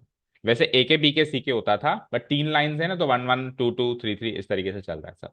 ओके, अब A1 की वैल्यू लिखो ऊपर से, क्या है, क्या है, -4 इंटू K1 की वैल्यू क्या है, +-1/2 √17। तो सॉल्व करेंगे तो देखो प्लस माइनस है और उधर माइनस है, इधर क्या है, प्लस माइनस उधर माइनस, तो फाइनल आंसर किस में आएगा, माइनस प्लस में आएगा। फाइनल आंसर किस में आएगा, माइनस प्लस में आएगा। टू से टू काटने के बाद क्या आएगा बताना, 2/√17 आ गया क्या, करेक्ट है। ठीक है, अब B1 K1 को बताओ। तो B1 है -4, तो -4 है तो वही सेम है, आ जाएगा माइनस प्लस 2/√17। और इसको यहाँ लिख देते हैं। C1 क्या था, 6, तो 6 को मल्टीप्लाई करेंगे किससे, +-1/2 √17 से, तो इसका आंसर प्लस माइनस में आएगा, +-3/√17। तो साइड ए बी और साइड बी सी तो सेम ही है, मतलब उसके डी आर तो सेम ही है, तो ये के यही D R same to same side B C के भी कॉपी कॉपी पेस्ट हो जाएंगे, बताओ। डीसी मतलब ये कि तो उसको हम डिनोट किससे कराएंगे, L2 M2 N2, और ये सेम कॉपी पेस्ट हो जाएंगे, L2 ये, ठीक है, M2 वही सेम, और N2 ये, ठीक है। और साइड AC के अलग से, और देख लो फटाफट से,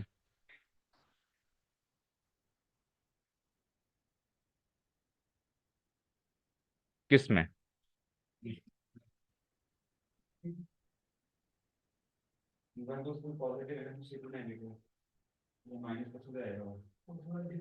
मतलब कि लाइन थी, तीसरी लाइन की बात कर रहे हो, सेकेंड वाले में चेंजेस है क्या, अच्छा अच्छा अच्छा अच्छा अच्छा, ये -4 और ये -4 इधर है और 6 इधर है, ओके, तो फिर तो चेंजेस है काफी।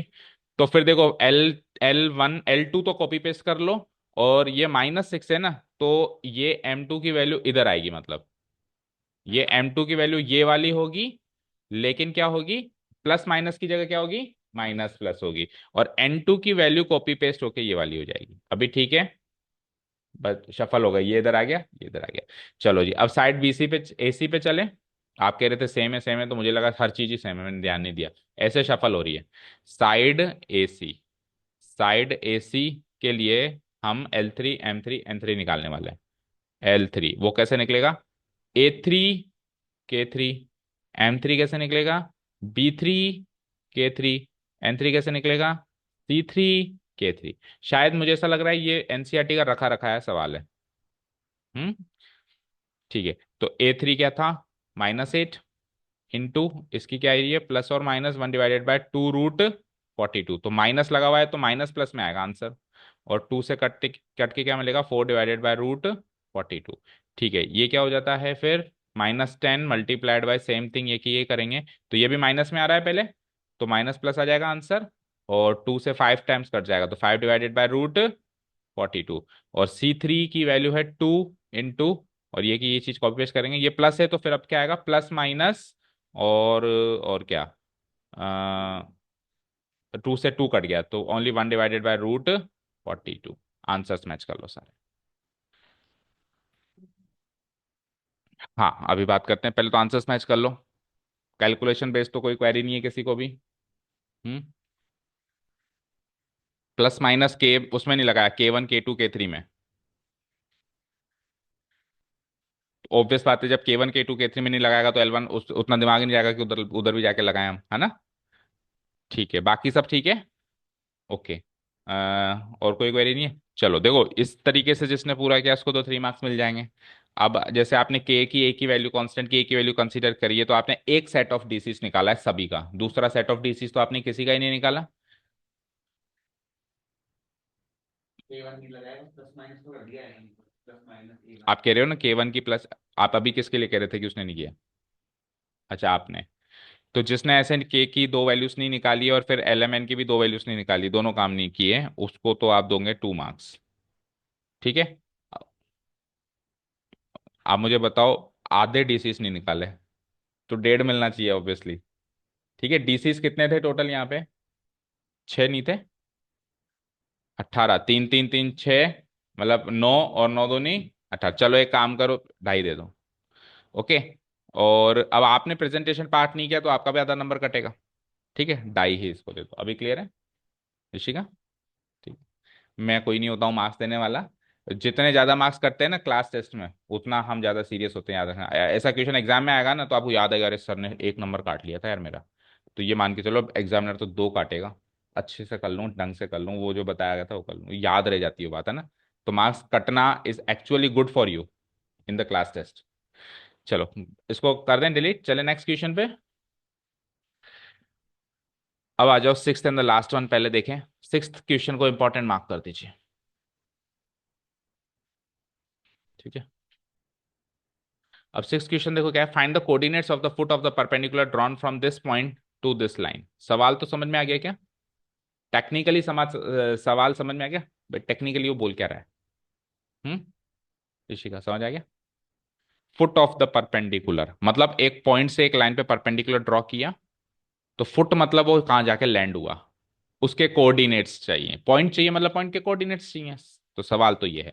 ठीक है, तो एक पिक्चोरियल रिप्रेजेंटेशन करते हैं इसका। तो लेट्स से ये तो है लाइन, थोड़ा नीचे बना देता हूं मैं। और ये है पॉइंट, पॉइंट पी ले लो। नहीं पॉइंट पी मत लो, पॉइंट ए लो। फुट ऑफ द परपेंडिकुलर को पी लेंगे, है ना। ये परपेंडिकुलर ड्रॉ किया, तो फुट ऑफ द परपेंडिकुलर को ले लिया मैंने पी। लाइन ऑब्वियसली एल थी, और एल की इक्वेशन मुझे गिवन थी। ठीक है, इक्वेशन क्या थी? x+3 divided by 5 is equal to y-1 divided by 2 is equal to z+4 3। ठीक है। एक चीज मैं मेंशन करना भूल गया, अभी जो आपने सेक्शन फॉर्मूला वाले क्वेश्चन किए थे ना, उसमें रेशियो ऑफ डिवीजन जो हम अज्यूम कर रहे हैं वो आप k:1 ही लेना, λ:1 मत लेना। वैसे हमारे पास दोनों ऑप्शन होते हैं, λ:1 भी चलता है, लेकिन लैम्डा यहाँ पे लाइंस की दुनिया में इक्वेशन ऑफ लाइन में काम आने वाली चीज है। तो वो मर्ज ना हो जाए कहीं, वो लैम्डा वो वाला लैम्डा ना मान ले एग्जामिनर चेक करते रहे। ठीक है, x-x1 divided by a1 equal to y-y1 divided by b equal to z-z equal to lambda. तो वो लैम्डा इक्वेशन ऑफ लाइन में भी काम आने वाली चीज है, तो हम कोई भी ऐसी चीज लैम्डा के फॉर्म में ना माने, के की फॉर्म में माने। ठीक है, ये याद रहेगी चीज। चलो आगे बढ़ते हैं। ये तो हो गई इस लाइन की इक्वेशन। और पॉइंट भी तो गिवन है, ए पॉइंट क्या गिवन है? 0,2,3। ठीक है। अब बताओ कैसे इसको अटेम्प्ट किया, किया ही नहीं। यश, क्या अप्रोच बताओ मुझे तो। ठीक है। हम्म वेक्टर बी कहाँ से आया? बी कौन सा वेक्टर है? अच्छा। अच्छा। हाँ हाँ। तो अप्रोच ये तो करेक्ट है कि इसका डॉट प्रोडक्ट 0 कर दो, क्योंकि 2 लाइन परपेंडिकुलर है, तो डॉट प्रोडक्ट 0 वाली अप्रोच तो वहां पे पिक्चर में आनी ही आनी है। ठीक है। लेकिन उससे पहले आपने सामग्री गलत तैयार करी, वो बी वेक्टर की क्या जरूरत है? यस बोलो ऋषिका।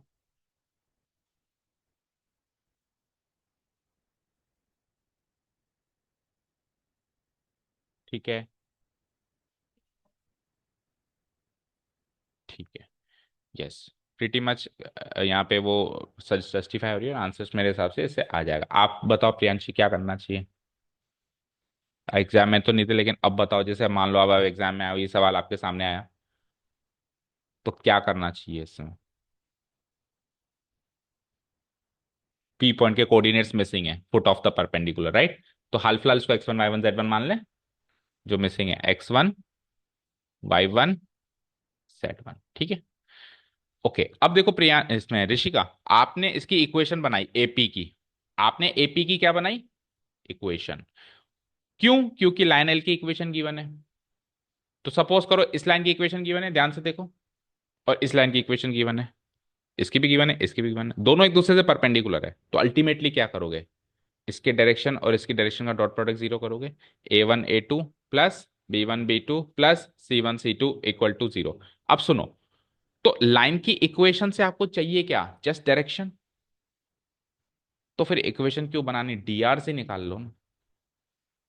भाई इक्वेशन बना के डीआर से निकाले हैं, तो डीआर से हम डायरेक्ट भी निकाल सकते हैं। समझ गए?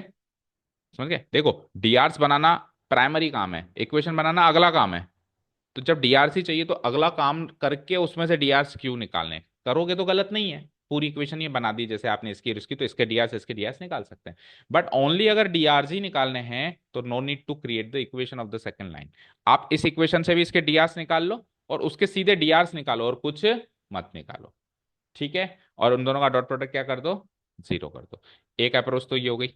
अब इसको प्रोसेस कैसे करें, जैसे कि मान लो ये x1 y1 z1 है, ठीक है। तो अगर मैं इसके डीआरस निकालूं तो क्या निकलेंगे, बोलना जरा। x1 - 0, आगे बोलो। और आगे, और इसके डीआरस 5 2 3।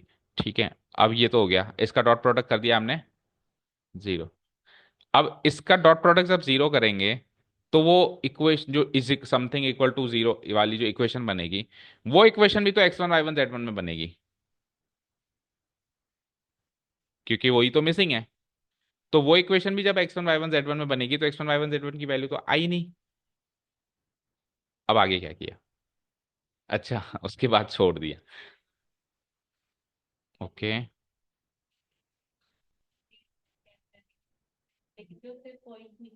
हाँ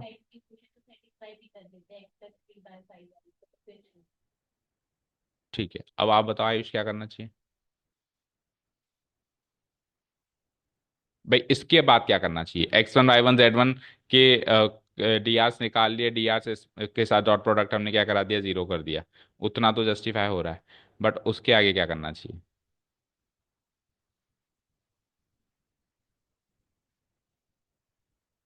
अब सुनो ध्यान से,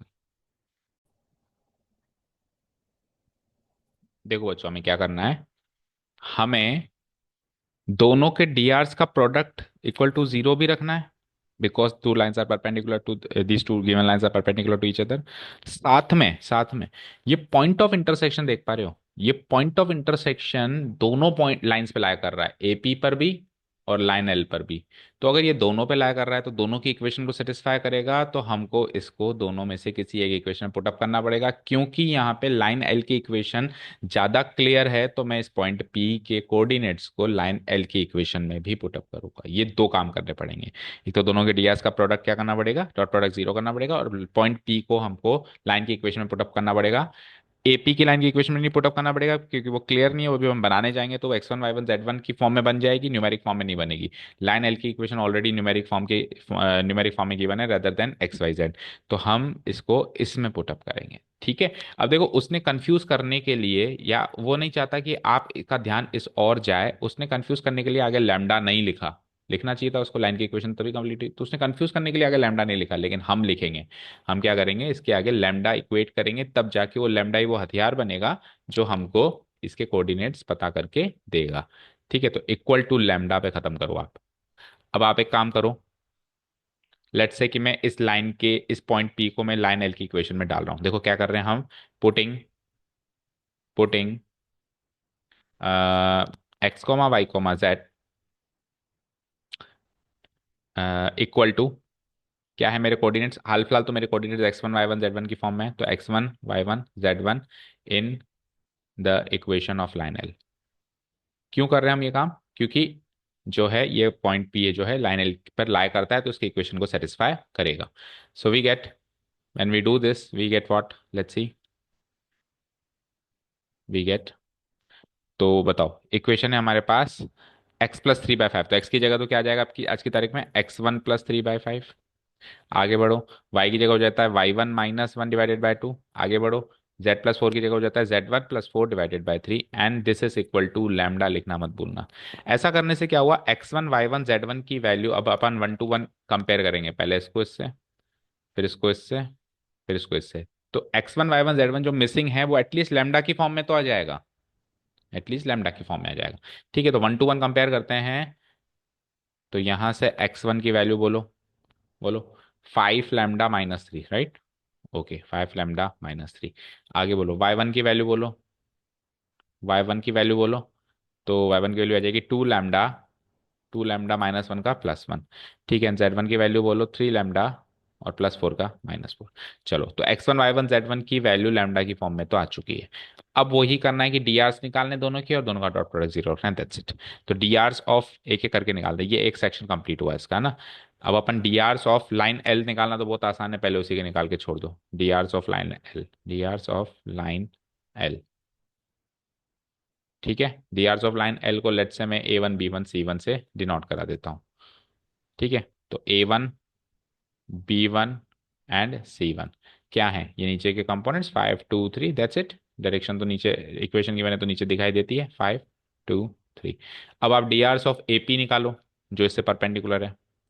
D Rs of AP, AP के डी आर्स कैसे निकालेंगे, उसकी तो इक्वेशन ही गिवन नहीं है, तो उसके 2 पॉइंट्स गिवन है, तो 2 पॉइंट्स गिवन है तो दोनों का डिफरेंस से डी आर्स होता है। तो P-A कर दो, terminal point minus initial point, इसके डी आर्स को हम A2 B2 एंड C2 से कर देते हैं डिनोट। करो, तो x1 - 0, x1 - 0 क्या होगा, x1 होगा,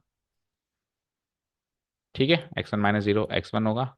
चलो करके दिखा देते हैं, x1 - 0, then y1 - 2 and then z1 - 3। अब x1 y1 z1 की वैल्यूज हैं, भूलना मत, लैम्डा की फॉर्म है, जो भी है पुटअप करो। तो x1 की वैल्यू है हमारे पास 5 λ - 3, और उसमें से फिर 0 घटाना है, सेम ही आंसर आने वाला है। y1 की वैल्यू है 2 λ +1, उसमें से 2 घटाना है, एंड फिर z1 की वैल्यू है 3 λ - 4, उसमें से हमको -3। देखो लैम्डा वो हथियार है जो सबको एक ही पैरामीटर में से कंपेयर कर देता है। पहले 3 पैरामीटर थे, x1 y1 z1, अब सब लोग लैम्डा में आ चुके हैं, लैम्डा से कंपेयर हो चुके हैं। तो इसलिए इसको यूज करना है इफेक्टिवली। इसको सॉल्व करेंगे तो 5 λ - 3 और +1 - 2 यानी कि -1, तो 2 λ - 1, और फिर -4 - 3 गिव्स मी 3 λ - 7। तो ये लो साहब, हमारे पास A2 B2 C2 लैम्डा की फॉर्म है, A1 B1 से न्यूमेरिक फॉर्म है। अब आपको गिवन है कि लाइन L और ये दोनों परपेंडिकुलर है, ये दूसरा स्टेज इसका खत्म हुआ। अब आपको गिवन है कि लाइन L जो है परपेंडिकुलर है AP से, लिखेंगे हम, now we know that it is given that line L is perpendicular to AP, ठीक है, गिवन है।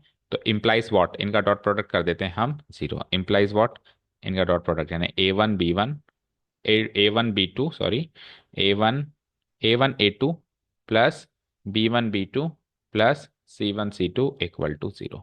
ऐसा करते ही लैम्डा हो जाएगा क्लियर। लैम्डा क्लियर हो जाएगा तो सारे क्लियर हो जाएंगे। A1 क्या है 5 × A2 क्या है 5 λ - 3, B1 क्या है 2, B2 क्या है 2 λ - 1, C1 क्या है 3 × C2 क्या है 3 λ - 7, दैट इज इक्वल टू 0। उसके आगे का काम यहाँ कर लेते हैं, इम्प्लाइज। तो करो 5 × 5 λ gives me 25 λ, -5 3 = 15, +4 λ, -2, +3 3 = 9 λ, -21 equal to 0। Lambda lambda अलग करो, 25 + 4 29, 29 + 9 38 लैम्डा। और कांस्टेंट क्वांटिटीज आओ, -15 -2 -17 -17 और 21 कितना हुआ, -38। तो ये λ1 आ गया, ठीक है। 38 लैम्डा इक्वल टू 38, और lambda equal to 38/38 gives me 1। तो लैम्डा सॉल्व हो गया, लैम्डा को वापस यहाँ पे पुटअप कर दो तीनों जगह पे। तो जैसे ही पुटअप करेंगे तो x1 y1 z1 जो foot of the perpendicular missing था, पहले पूरा ही मिसिंग था, फिर लैम्डा की फॉर्म तक लेके आए, लैम्डा सॉल्व करके पूरा ही क्लियर हो जाएगा, मतलब न्यूमेरिक फॉर्म में हमको मिल जाएगा। So putting lambda equal to 1 in these three values x1 y1 z1, तो 5 × 1 - 3 it gives me 2 × 1 + 1 and it gives me 3 × 1 - 4। 5 × 5 - 3 2, 2 + 1 3, 3 - 4 -1। so this is your final answer। P point के कोऑर्डिनेट्स हो जाते हैं 2, 3, -1। This is the foot of the perpendicular from the point A to the given line. This your final final answer. Note करो बच्चों, note करो और important mark करो भाई, ठीक है। Very important question as per the exam perspective. देखो plane हटने के बाद लाइन ही बचता है, तो लाइन के अगर कुछ अच्छे लेवल के क्वेश्चन है तो वो यही है, बाकी तो लाइन में है ही क्या। तो नोट कर लो, इंपॉर्टेंट मार्क भी कर लो, कोई डाउट हो तो पूछ भी सकते हो, ठीक है। चलो डिलीट कर देते हैं। Now come to the first part which is question number first का फर्स्ट पार्ट जो कि हमने स्किप कर दिया था, उसकी ओर चलते हैं। दिस क्वेश्चन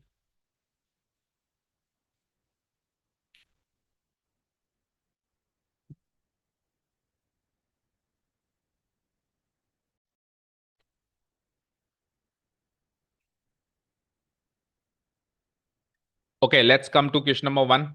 अब आइए। इसमें हमको साबित करना है क्वेश्चन नंबर फर्स्ट का फर्स्ट पार्ट। सेकंड पार्ट हम कर चुके हैं, केवल एक ही क्वेश्चन हमने छोड़ के रखा था, कुछ और बच्चे आ जाएं तो उनके साथ में करेंगे, पर आए नहीं तो हम ही कर लेते हैं। तो एक लाइन तो है ये और एक लाइन है ये। हमको ये साबित करना है कि दोनों क्या है, कोप्लेनर है। कोप्लेनर मतलब दोनों एक ही प्लेन पे लाया करती हैं, ऐसा मुझे साबित करना है। तो लाइंस की कोप्लेनरिटी की जब भी बात आएगी तो वहां पे कुछ फंडे हैं जो सीखने पड़ेंगे।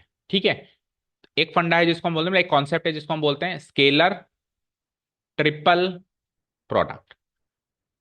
3-4 साल पहले जब आरबीएससी बोर्ड अपनी एक बुक फॉलो करती थी, एनसीईआरटी नहीं फॉलो करती थी, अपनी एक पर्टिकुलर अलग से ही बुक फॉलो करती थी, शायद 21 तक उसने करी, 2021 के बाद फिर उसने एनसीईआरटी फॉलो करना शुरू कर दी आरबीएससी बोर्ड। तो आरबीएससी बोर्ड की एक अच्छी सी बुक होती थी, उसमें इस कॉन्सेप्ट पे पर्टिकुलर पूरी एक एक्सरसाइज होती थी, स्केलर ट्रिपल प्रोडक्ट। इस पूरे कॉन्सेप्ट पे वेक्टर अलजेब्रा चैप्टर के अंदर एक एक्सरसाइज होती थी। उसके बाद फिर वो बुक ही चेंज हो गई, यहाँ पे ऐसी कोई एक्सरसाइज थी नहीं, और फिर प्लेन भी कट गया तो इस कॉन्सेप्ट का नामो निशान ही कट गया। बट चलो ठीक है, लाइंस की कोप्लेनरिटी तो कोर्स का पार्ट एंड पार्सल होगा, तो उसको सीखने के लिए कोई कॉन्सेप्ट सीखना है तो वो कॉन्सेप्ट भी हमारा पार्ट एंड पार्सल होगा कोर्स का। तो सीखते हैं स्केलर ट्रिपल प्रोडक्ट क्या है। पहले सब कुछ भूल जाओ, केवल और केवल ये सीखना कि स्केलर ट्रिपल प्रोडक्ट क्या है।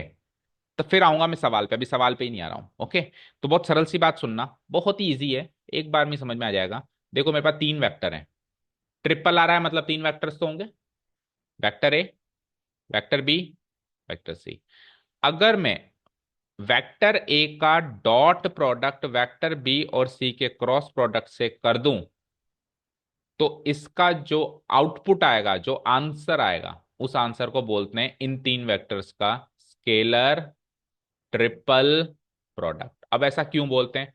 प्रोडक्ट तो इसलिए क्योंकि प्रोडक्ट हो रहा है, ट्रिपल इसलिए क्योंकि 3 वेक्टर्स का प्रोडक्ट हो रहा है, और स्केलर इसलिए, ध्यान से सोचो, इसका आंसर एक स्केलर आने वाला है। यस और नो?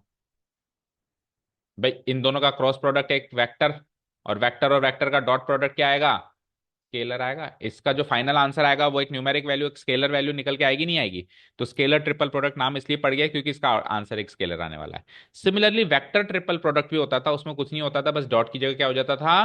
क्रॉस, तीनों का ही cross product, A B C तीनों का ही आपस में क्या करना है? Cross product. तो उसका आंसर एक वेक्टर प्रोडक्ट, वेक्टर क्वांटिटी निकल के आएगी, तो इसलिए उसका नाम क्या पड़ गया? Vector triple product. अब वेक्टर ट्रिपल प्रोडक्ट और स्केलर ट्रिपल प्रोडक्ट का इंट्रोडक्शन तो समझ गया। अब अपन पर्टिकुलरली स्केलर ट्रिपल प्रोडक्ट की बात करेंगे, वेक्टर को एक बार भूल जाओ। ओके, मुझे बताओ बी क्रॉस सी। लेट से एक बार मान लेते हैं, फिर से लिखता हूं मैं, vector A, vector B, vector C. Let say ऐसे मान लो वेक्टर ए के कंपोनेंट्स हैं एक्स की फॉर्म में मान लूं, x1 y1 z1। बी के मान लो क्या? x2 y2 z2। और सी के मान लो क्या? x3 y3 z3। एक बार के लिए अज्यूम कर लेते हैं। अब आपको करना क्या है? स्केलर ट्रिपल प्रोडक्ट करना है, that means A dot B cross C करना है, ये करना है। तो ए को एक बार साइड में छोड़ो, बी क्रॉस सी करने के लिए क्या करते बताओ? आई कैप, जे कैप, के कैप, और बी के क्या लिखते हैं? y1 y2, गलत लिख दिया है ना, इस तरीके से तो जस्टिफाई नहीं हो रहा है ना। क्या क्या कह रहे हो? हाँ हाँ हाँ, सही सही सही लिखा है। ये नोट नहीं होगा, ये नोट होगा, वेक्टर बी के कौन होंगे? तो x2 y2 और z2। और फिर सी वेक्टर के क्या होंगे? x3 y3 z3। ठीक है, और उसके बाद फिर वेक्टर ए के कंपोनेंट्स ये यहाँ पे डॉट प्रोडक्ट के फॉर्म में यहाँ पे रखे हुए हैं। ठीक है, अब जब हम इसको सॉल्व करेंगे बेटा, तो सॉल्व करेंगे तो ये y2 z3 minus y3 z2 times I cap होगा, होगा? होगा क्या? और यहां पे x1 टाइम्स आई कैप रखा हुआ है, रखा हुआ है। तो डॉट प्रोडक्ट करेंगे तो x1 मल्टीप्लाई होगा इस क्वांटिटी से, x1 मल्टीप्लाई होगा इस क्वांटिटी से। तो हमने शायद पहले भी ऐसा सवाल किया है, जब ऐसा ही काम करना है तो आई कैप जे कैप के कैप की जगह हम x1 y1 z1 ही रखते हैं। ठीक है, ऐसा काम हमने पहले भी किया था, ये डॉट प्रोडक्ट एक साथ ही कर दिया हमने इसका, है ना। अभी हमने जब शॉर्टेस्ट डिस्टेंस निकाला था तो नहीं, x2 minus x one y2 minus y1 z2 minus, तो एक्चुअली वहां पे शॉर्टेस्ट डिस्टेंस निकालने के टाइम भी हमने स्केलर ट्रिपल प्रोडक्ट निकाला था, लेकिन हमको पता नहीं था कि वो स्केलर ट्रिपल प्रोडक्ट है। तो यहाँ पे क्या लिख दूंगा मैं? x1 y1 और z1। क्या समझे? तीन वेक्टर्स का स्केलर ट्रिपल प्रोडक्ट कुछ नहीं होता, एक 3 by 3 का डिटर्मिनेंट होता है जिसमें तीनों के 9 कंपोनेंट्स को अरेंज करके सॉल्व कर दिया जाता है। ठीक है, स्केलर ट्रिपल प्रोडक्ट अच्छे से समझ में आ गया सभी को? क्या होता है स्केलर ट्रिपल प्रोडक्ट? तीन वेक्टर्स का ऐसा प्रोडक्ट जिसमें उसके 9 एलिमेंट्स को एक 3 by 3 के डिटर्मिनेंट में अरेंज कर दें सीक्वेंस में। जो डॉट प्रोडक्ट है वो ऊपर, और जिन दोनों का क्रॉस प्रोडक्ट हो रहा है उसको उसी सीक्वेंस में सेकंड एंड थर्ड रो में हम अरेंज कर दें, या कॉलम वाइज भी अरेंज कर सकते हैं, रो वाइज करें या कॉलम वाइज, आंसर मिसमैच होता नहीं, आपको पता है। ठीक है, तो ये तो हो गई स्केलर ट्रिपल प्रोडक्ट की डेफिनेशन। अब coplanarity of coplanarity of two lines की बात कर रहा हूं मैं। किसकी बात कर रहा हूं? कोप्लेनरिटी ऑफ टू लाइंस कैसे चेक करते हैं? सपोज करो एक प्लेन है, let's say this is a plane, बड़ा सारा एक प्लेन है, राइट? ओके, और इस प्लेन पे दो लाइंस फॉल होती हैं, line L1 and line L2, ऐसे मान लो, क्योंकि पैरेलल होगी ऐसा तो पता नहीं है ना, इंटरसेक्टिंग भी हो सकती है, कैसे भी हो सकती है, कैसे भी लाइन मार्क कर दी मैंने, ये हो गई L1, ये हो गई L2। अब अगर लाइंस हैं तो इनके पैरेलल वेक्टर्स भी होंगे। बोलो, अगर लाइंस हैं तो इनके पैरेलल वेक्टर्स भी होंगे कहीं ना कहीं। तो लाइन L1 का पैरेलल वेक्टर मान लो वेक्टर B1, और लाइन L2 का पैरेलल वेक्टर मान लो वेक्टर B2। ओके, और लाइंस हैं तो लाइन पे लाई होने वाला पॉइंट भी होगा, क्योंकि लाइन की डेफिनेशन हमको कोर्स में कैसे सिखाई गई है, एक पॉइंट से पास करती है और एक पैरेलल वेक्टर। तो मान लो कि जिस पॉइंट से ये पास करती है वो पॉइंट ए है, और जिस पॉइंट से ये पास करती है वो पॉइंट, या A1 A2 ले लो, ऐसे कर लो, A1 और 2 चल रहा है तो, है ना, ये A1 से पास करती है, ये A2 से पास करती है। तो मुझे बताना लाइन किस पे लाई कर रही है? प्लेन पे। ये पॉइंट किस पे लाई कर रहा है? तो पॉइंट प्लेन पे लाई करेगा, लाइन प्लेन पर, पॉइंट लाइन पर, तो पॉइंट प्लेन पे पास लाया करेगा नहीं करेगा? ठीक है, सिमिलरली पॉइंट A2 भी प्लेन पे लाया करेगा। तो A1 और A2 को ज्वाइन कर दें, A1 A2 जो वेक्टर बनेगा, A1 से A2 की दिशा में, या उल्टा भी कर सकते हैं, जो वेक्टर बनेगा ये वेक्टर भी उस प्लेन पे लाया करेगा? हम्म, नहीं करेगा। जैसे कि ये प्लेन है, इस पे एक पॉइंट है, इस पे भी एक पॉइंट है, मिला दिया, वेक्टर बना दिया, तो ये वेक्टर इस प्लेन पे ही लाया करेगा, प्लेन से बाहर तो जाएगा नहीं। तो अब आपको इस पिक्चर के अंदर इस प्लेन पर कितने वेक्टर्स दिखाई दे रहे हैं? तीन वेक्टर्स दिखाई दे रहे हैं, एक तो लाइन L1 का पैरेलल वेक्टर, एक लाइन L2 का पैरेलल वेक्टर, और एक इन दोनों के कॉम्बिनेशन से बनने वाला वेक्टर, यानी कि इसको मैं लिख दूं चलो A2 - A1 वेक्टर। वे इसका पोजीशन वेक्टर A1 ले लिया, इसका पोजीशन वेक्टर A2 ले लिया, तो A2 - A1 वेक्टर जो होगा वो भी प्लेन में होगा। ठीक है, अब ये तीन वेक्टर्स प्लेन पर हैं क्या, बताओ? बोलो, तीन वेक्टर्स प्लेन पे। मुझे बताओ B1 और B2 वेक्टर्स जो हैं इनका क्रॉस प्रोडक्ट क्या होता है? इस प्लेन से परपेंडिकुलर एक वेक्टर होता है साम, या तो इस प्लेन से बाहर आता हुआ, स्क्रू रूल सीखा था ना हमने, या इस प्लेन से अंदर जाता हुआ होता है। इन दोनों का क्रॉस प्रोडक्ट क्या होता है? इनके प्लेन से परपेंडिकुलर एक वेक्टर होता है, होता है? होता है क्या? तो मैं कह देता हूं कि साहब B1 × B2 जो है, जो वेक्टर होगा B1 × B2 जो वेक्टर होगा, ये वेक्टर परपेंडिकुलर टू प्लेन होगा, होगा ना? प्लेन पाए ले लो, ओके। ओके, तो ये वेक्टर अगर प्लेन से परपेंडिकुलर होगा तो प्लेन पर लाए होने वाले हर एक वेक्टर से भी परपेंडिकुलर होगा, तो वो तीसरा वेक्टर भी प्लेन पे लाया कर रहा है, तो ये प्लेन से परपेंडिकुलर है। तो B1 × B2 इस A2 - A1 से भी परपेंडिकुलर होगा, क्योंकि ये वेक्टर भी तो प्लेन से परपेंडिकुलर है। तो अगर ये दोनों परपेंडिकुलर है तो इन दोनों का डॉट प्रोडक्ट, तो मैं क्या लिख सकता हूं, A2 - A1 डॉट प्रोडक्ट, तो हम पीछे भी लिख सकते हैं ना, A2 - A1 dot B1 × B2 equal to 0। और ये चीज जो है वो एक्चुअली स्केलर ट्रिपल प्रोडक्ट ही तो है, अभी अभी सीख के हैं। बोलो, A2 - A1 डॉट, मतलब एक वेक्टर, ये दूसरा वेक्टर, ये पूरा एक वेक्टर, डॉट ये दूसरा वेक्टर, तीसरा वेक्टर, तो ये एक्चुअली स्केलर ट्रिपल प्रोडक्ट ही तो हुआ, और उसकी वैल्यू क्या आ रही है? 0। तो क्या समझे, दो लाइंस कोप्लेनर हैं तो इनका स्केलर ट्रिपल प्रोडक्ट 0 होता है। किनका? तीन वेक्टर्स का। तीन वेक्टर्स कहां से आएंगे? दो वेक्टर्स तो होंगे पैरेलल वेक्टर्स, और तीसरा वेक्टर उनके पॉइंट्स से हमको बनाना पड़ेगा। तीन वेक्टर्स आ गए, इन तीनों वेक्टर्स का स्केलर ट्रिपल प्रोडक्ट अगर हम 0 कर दें तो ही वो दो लाइंस को प्लेनर मानी जाएंगी। तो अगर चेक करना है तो आप ऐसे चेक कर सकते हैं। साबित करना है तो आप इसको जीरो के इक्वल करो। देखो, चेक करना है तो आप स्केलर ट्रिपल प्रोडक्ट निकालो और चेक करो जीरो आ रहा है कि नहीं आ रहा है। जीरो आ रहा है तो कह दो कि साहब कोप्लेनर है, नहीं आ रहा तो कह दो नहीं है। और साबित करना है तो फिर तो आना ही चाहिए, फिर तो आप इसको इक्वल टू जीरो साबित कर दो भाई, ये जीरो के इक्वल आ रहा है। हाँ बोलो। हाँ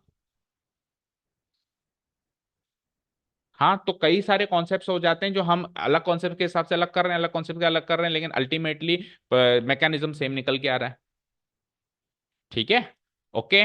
अब हमको दो लाइंस गिवन है यहाँ पे, कौन कौन सी हैं, अब क्वेश्चन पे आते हैं। दो लाइंस कौन कौन से गिवन है, एक लाइन है ये, एक लाइन है ये, है ना। तो इन दोनों लाइन में से B1 और B2 वेक्टर निकलेगा। B1 वेक्टर ये निकलेगा, एक, दो, तीन। B2 वेक्टर क्या निकलेगा, इसके पैरेलल वेक्टर से तो निकालोगे, एक, दो, तीन, ऐसे ही निकालोगे। और x2 माइनस x1 करके एक वेक्टर बनाना पड़ेगा लाइक दिस। तीन वेक्टर चाहिए होंगे ना, और उनका स्केलर ट्रिपल प्रोडक्ट जीरो करना पड़ेगा। तो अब ध्यान से करना, थोड़े से यहाँ पे क्वांटिटीज, अब ये अगर ये न्यूमेरिक फॉर्म में दे देता तो फिर भी थोड़ा सरल होता है। यहाँ पे अल्फा बीटा गामा डेल्टा, इस तरीके के कंपोनेंट्स इसने यूज किए। अच्छा, यहाँ माइनस लगा हुआ है तो आपको ऐसे भी चेंज करना पड़ेगा, फिर ब्रैकेट लगा के यहाँ प्लस की जगह माइनस, यानी x1 आपका a माइनस डी होगा।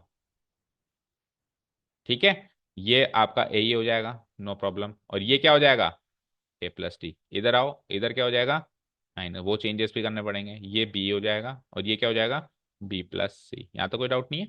और यहाँ पे ये तो same to same copy paste करना है। तो स्केलर ट्रिपल प्रोडक्ट कुल मिला के आपको क्या कर देना है, जीरो कर देना है। तो स्केलर ट्रिपल प्रोडक्ट के लिए मैं 3 बाय 3 का डिटरमिनेंट अरेंज कर रहा हूँ, ध्यान से देखिएगा।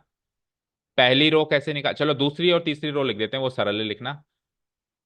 तो alpha minus delta, alpha minus delta, ठीक है।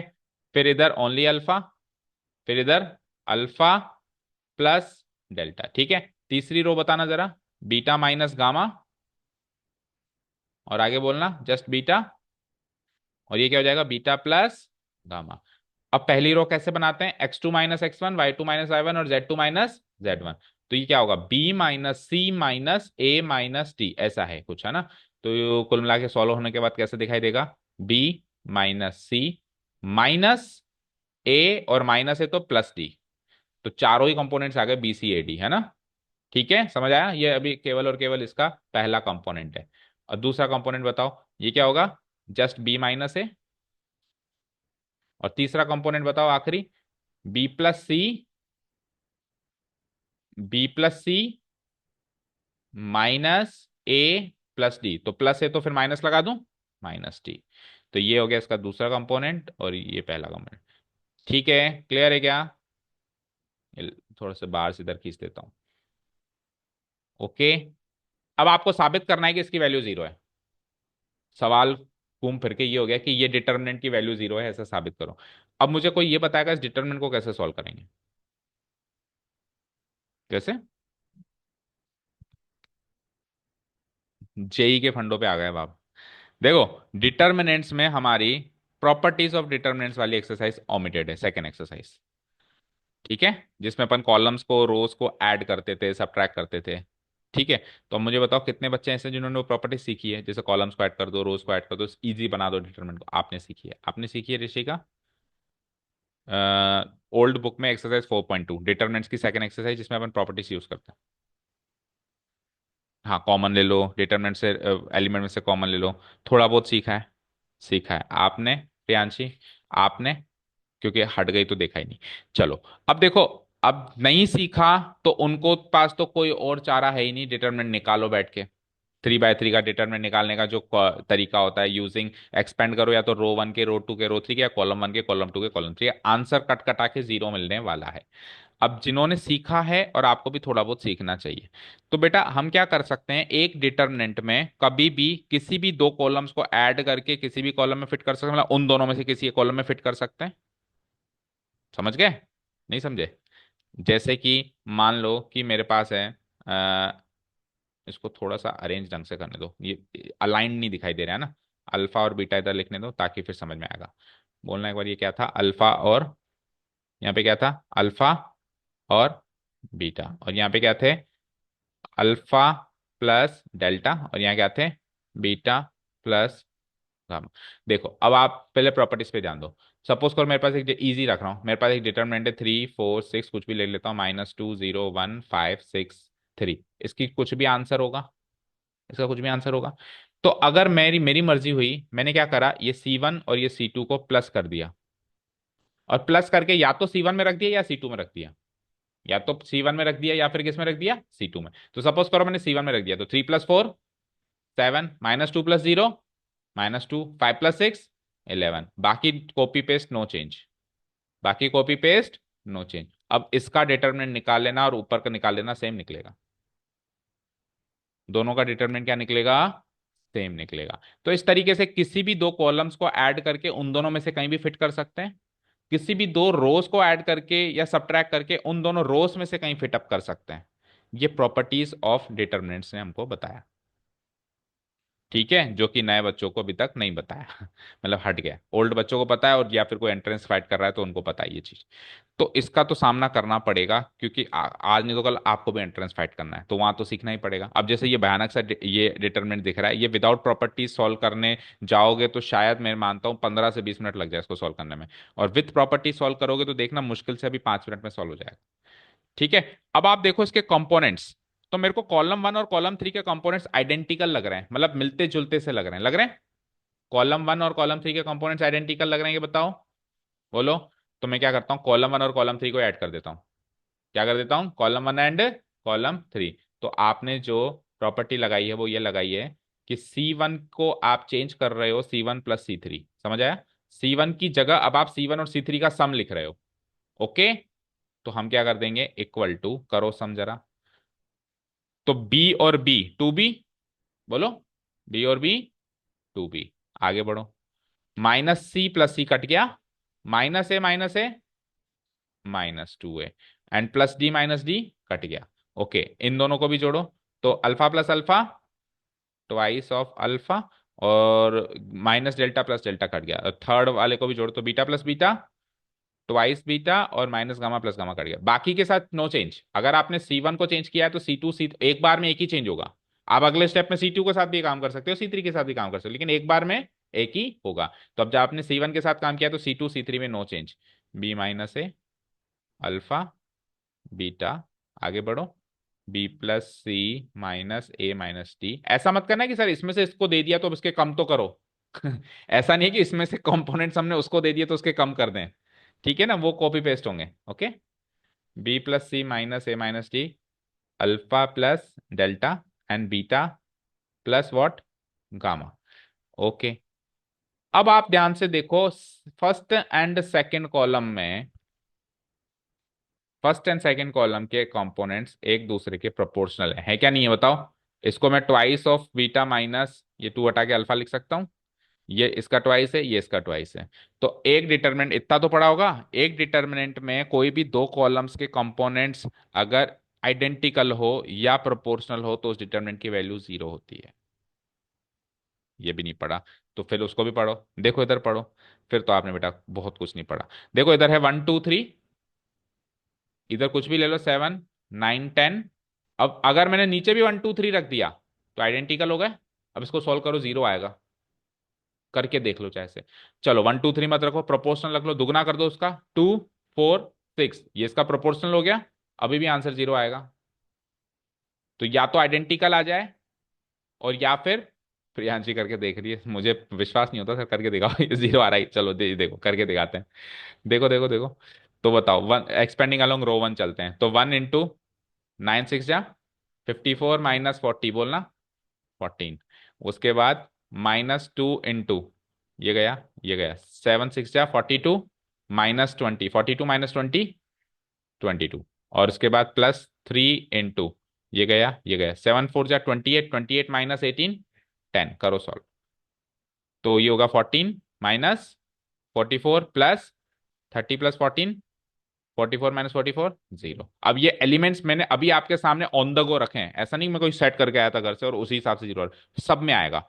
अगर दो रोज और दो कॉलम्स अगर आइडेंटिकल है, एग्जैक्टली सेम है, या फिर एग्जैक्टली सेम भी प्रोपोर्शनल होना होता है ना, 1:1 का रेशियो तो है ना, तो आप एक मोटी बात याद रखो, प्रोपोर्शनल है, क्योंकि प्रोपोर्शनल में सेम वाली बात भी शामिल हो जाती है ना।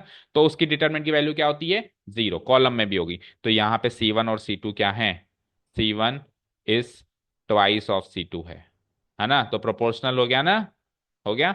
वेयर, तो यहाँ पे जो 2 होगा वो इसे non zero scalar, non zero scalar times होना चाहिए, ठीक है, नॉन जीरो स्केलर। सो इसकी वैल्यू क्या हो जाएगी, सॉल्व करने की जरूरत ही नहीं है, 0 हो जाएगी। अब स्केलर ट्रिपल प्रोडक्ट अगर 0 है तो प्रूव हो जाता है कि लाइंस मेरी कोप्लेनर है, प्रूव्ड। हाँ, 2 कॉमन बाहर आ जाएंगे तो आइडेंटिकल हो जाएंगे। आइडेंटिकल वाले डिटरमिनेंट की वैल्यू भी 0 होती है। बट सीधे आप उधर भी तो प्रॉपर्टी यूज कर रहे हो ना कि आइडेंटिकल है, तो फिर डायरेक्ट यही कर लो कि प्रोपोर्शनल है। भाई सॉल्व तो आप वैसे भी नहीं कर रहे हो, और सॉल्व आप वैसे भी नहीं कर रहे हो, आप कोई ना कोई प्रॉपर्टी से इसको 0 साबित करना चाह रहे हो, तो आप फिर सीधे ही साबित कर दो। बोलो, समझ आया क्या ये सवाल, अच्छे से समझ आया। इसमें प्लेन का कुछ भी नहीं था, केवल प्लेन का ये था कि वो प्लेन पे लाया कर रहे हैं, प्लेन की इक्वेशन का कुछ लेना देना नहीं था। तो आप इसको कोर्स से रूल आउट नहीं कर सकते। ठीक है, क्या सीखा बताओ। दो लाइंस कोप्लेनर होंगी तो 3 वेक्टर्स चाहिए। पहला वेक्टर उन दोनों के पॉइंट्स का डिफरेंस, A2 - A1। दूसरा वेक्टर उसका पैरेलल वेक्टर। तीसरा वेक्टर इसका पैरेलल वेक्टर। 3 वेक्टर हो गए। 3 वेक्टर का क्या करना है, स्केलर ट्रिपल प्रोडक्ट, और इक्वल टू क्या करना है, वो 0। स्केलर ट्रिपल प्रोडक्ट कैसे करते हैं, एक 3x3 का डिटरमिनेंट बनाते हैं, जिसमें पहले वेक्टर के एलिमेंट्स ऊपर, दूसरे वेक्टर के सेकंड पे, और तीसरे के तीसरे, और उसको सॉल्व कर दो, वो स्केलर ट्रिपल प्रोडक्ट होता है। ओके, और फिर डिटरमिनेंट्स के फंडे, प्रॉपर्टीज एंड ऑल। ठीक है। मान लो कल को ये न्यूमेरिक फॉर्म में आता है, तो आप मत करना प्रॉपर्टीज यूज, आप डिटरमिनेंट सॉल्व कर देना, ये तो चलेगा ना। ओके, चलो कर दें close. Okay, thank you so much for listening to us, have a nice day, keep learning. तो यहाँ पे हमारा 3D वाला चैप्टर खत्म होता है। और अब टाइम कितना बचा है बताओ।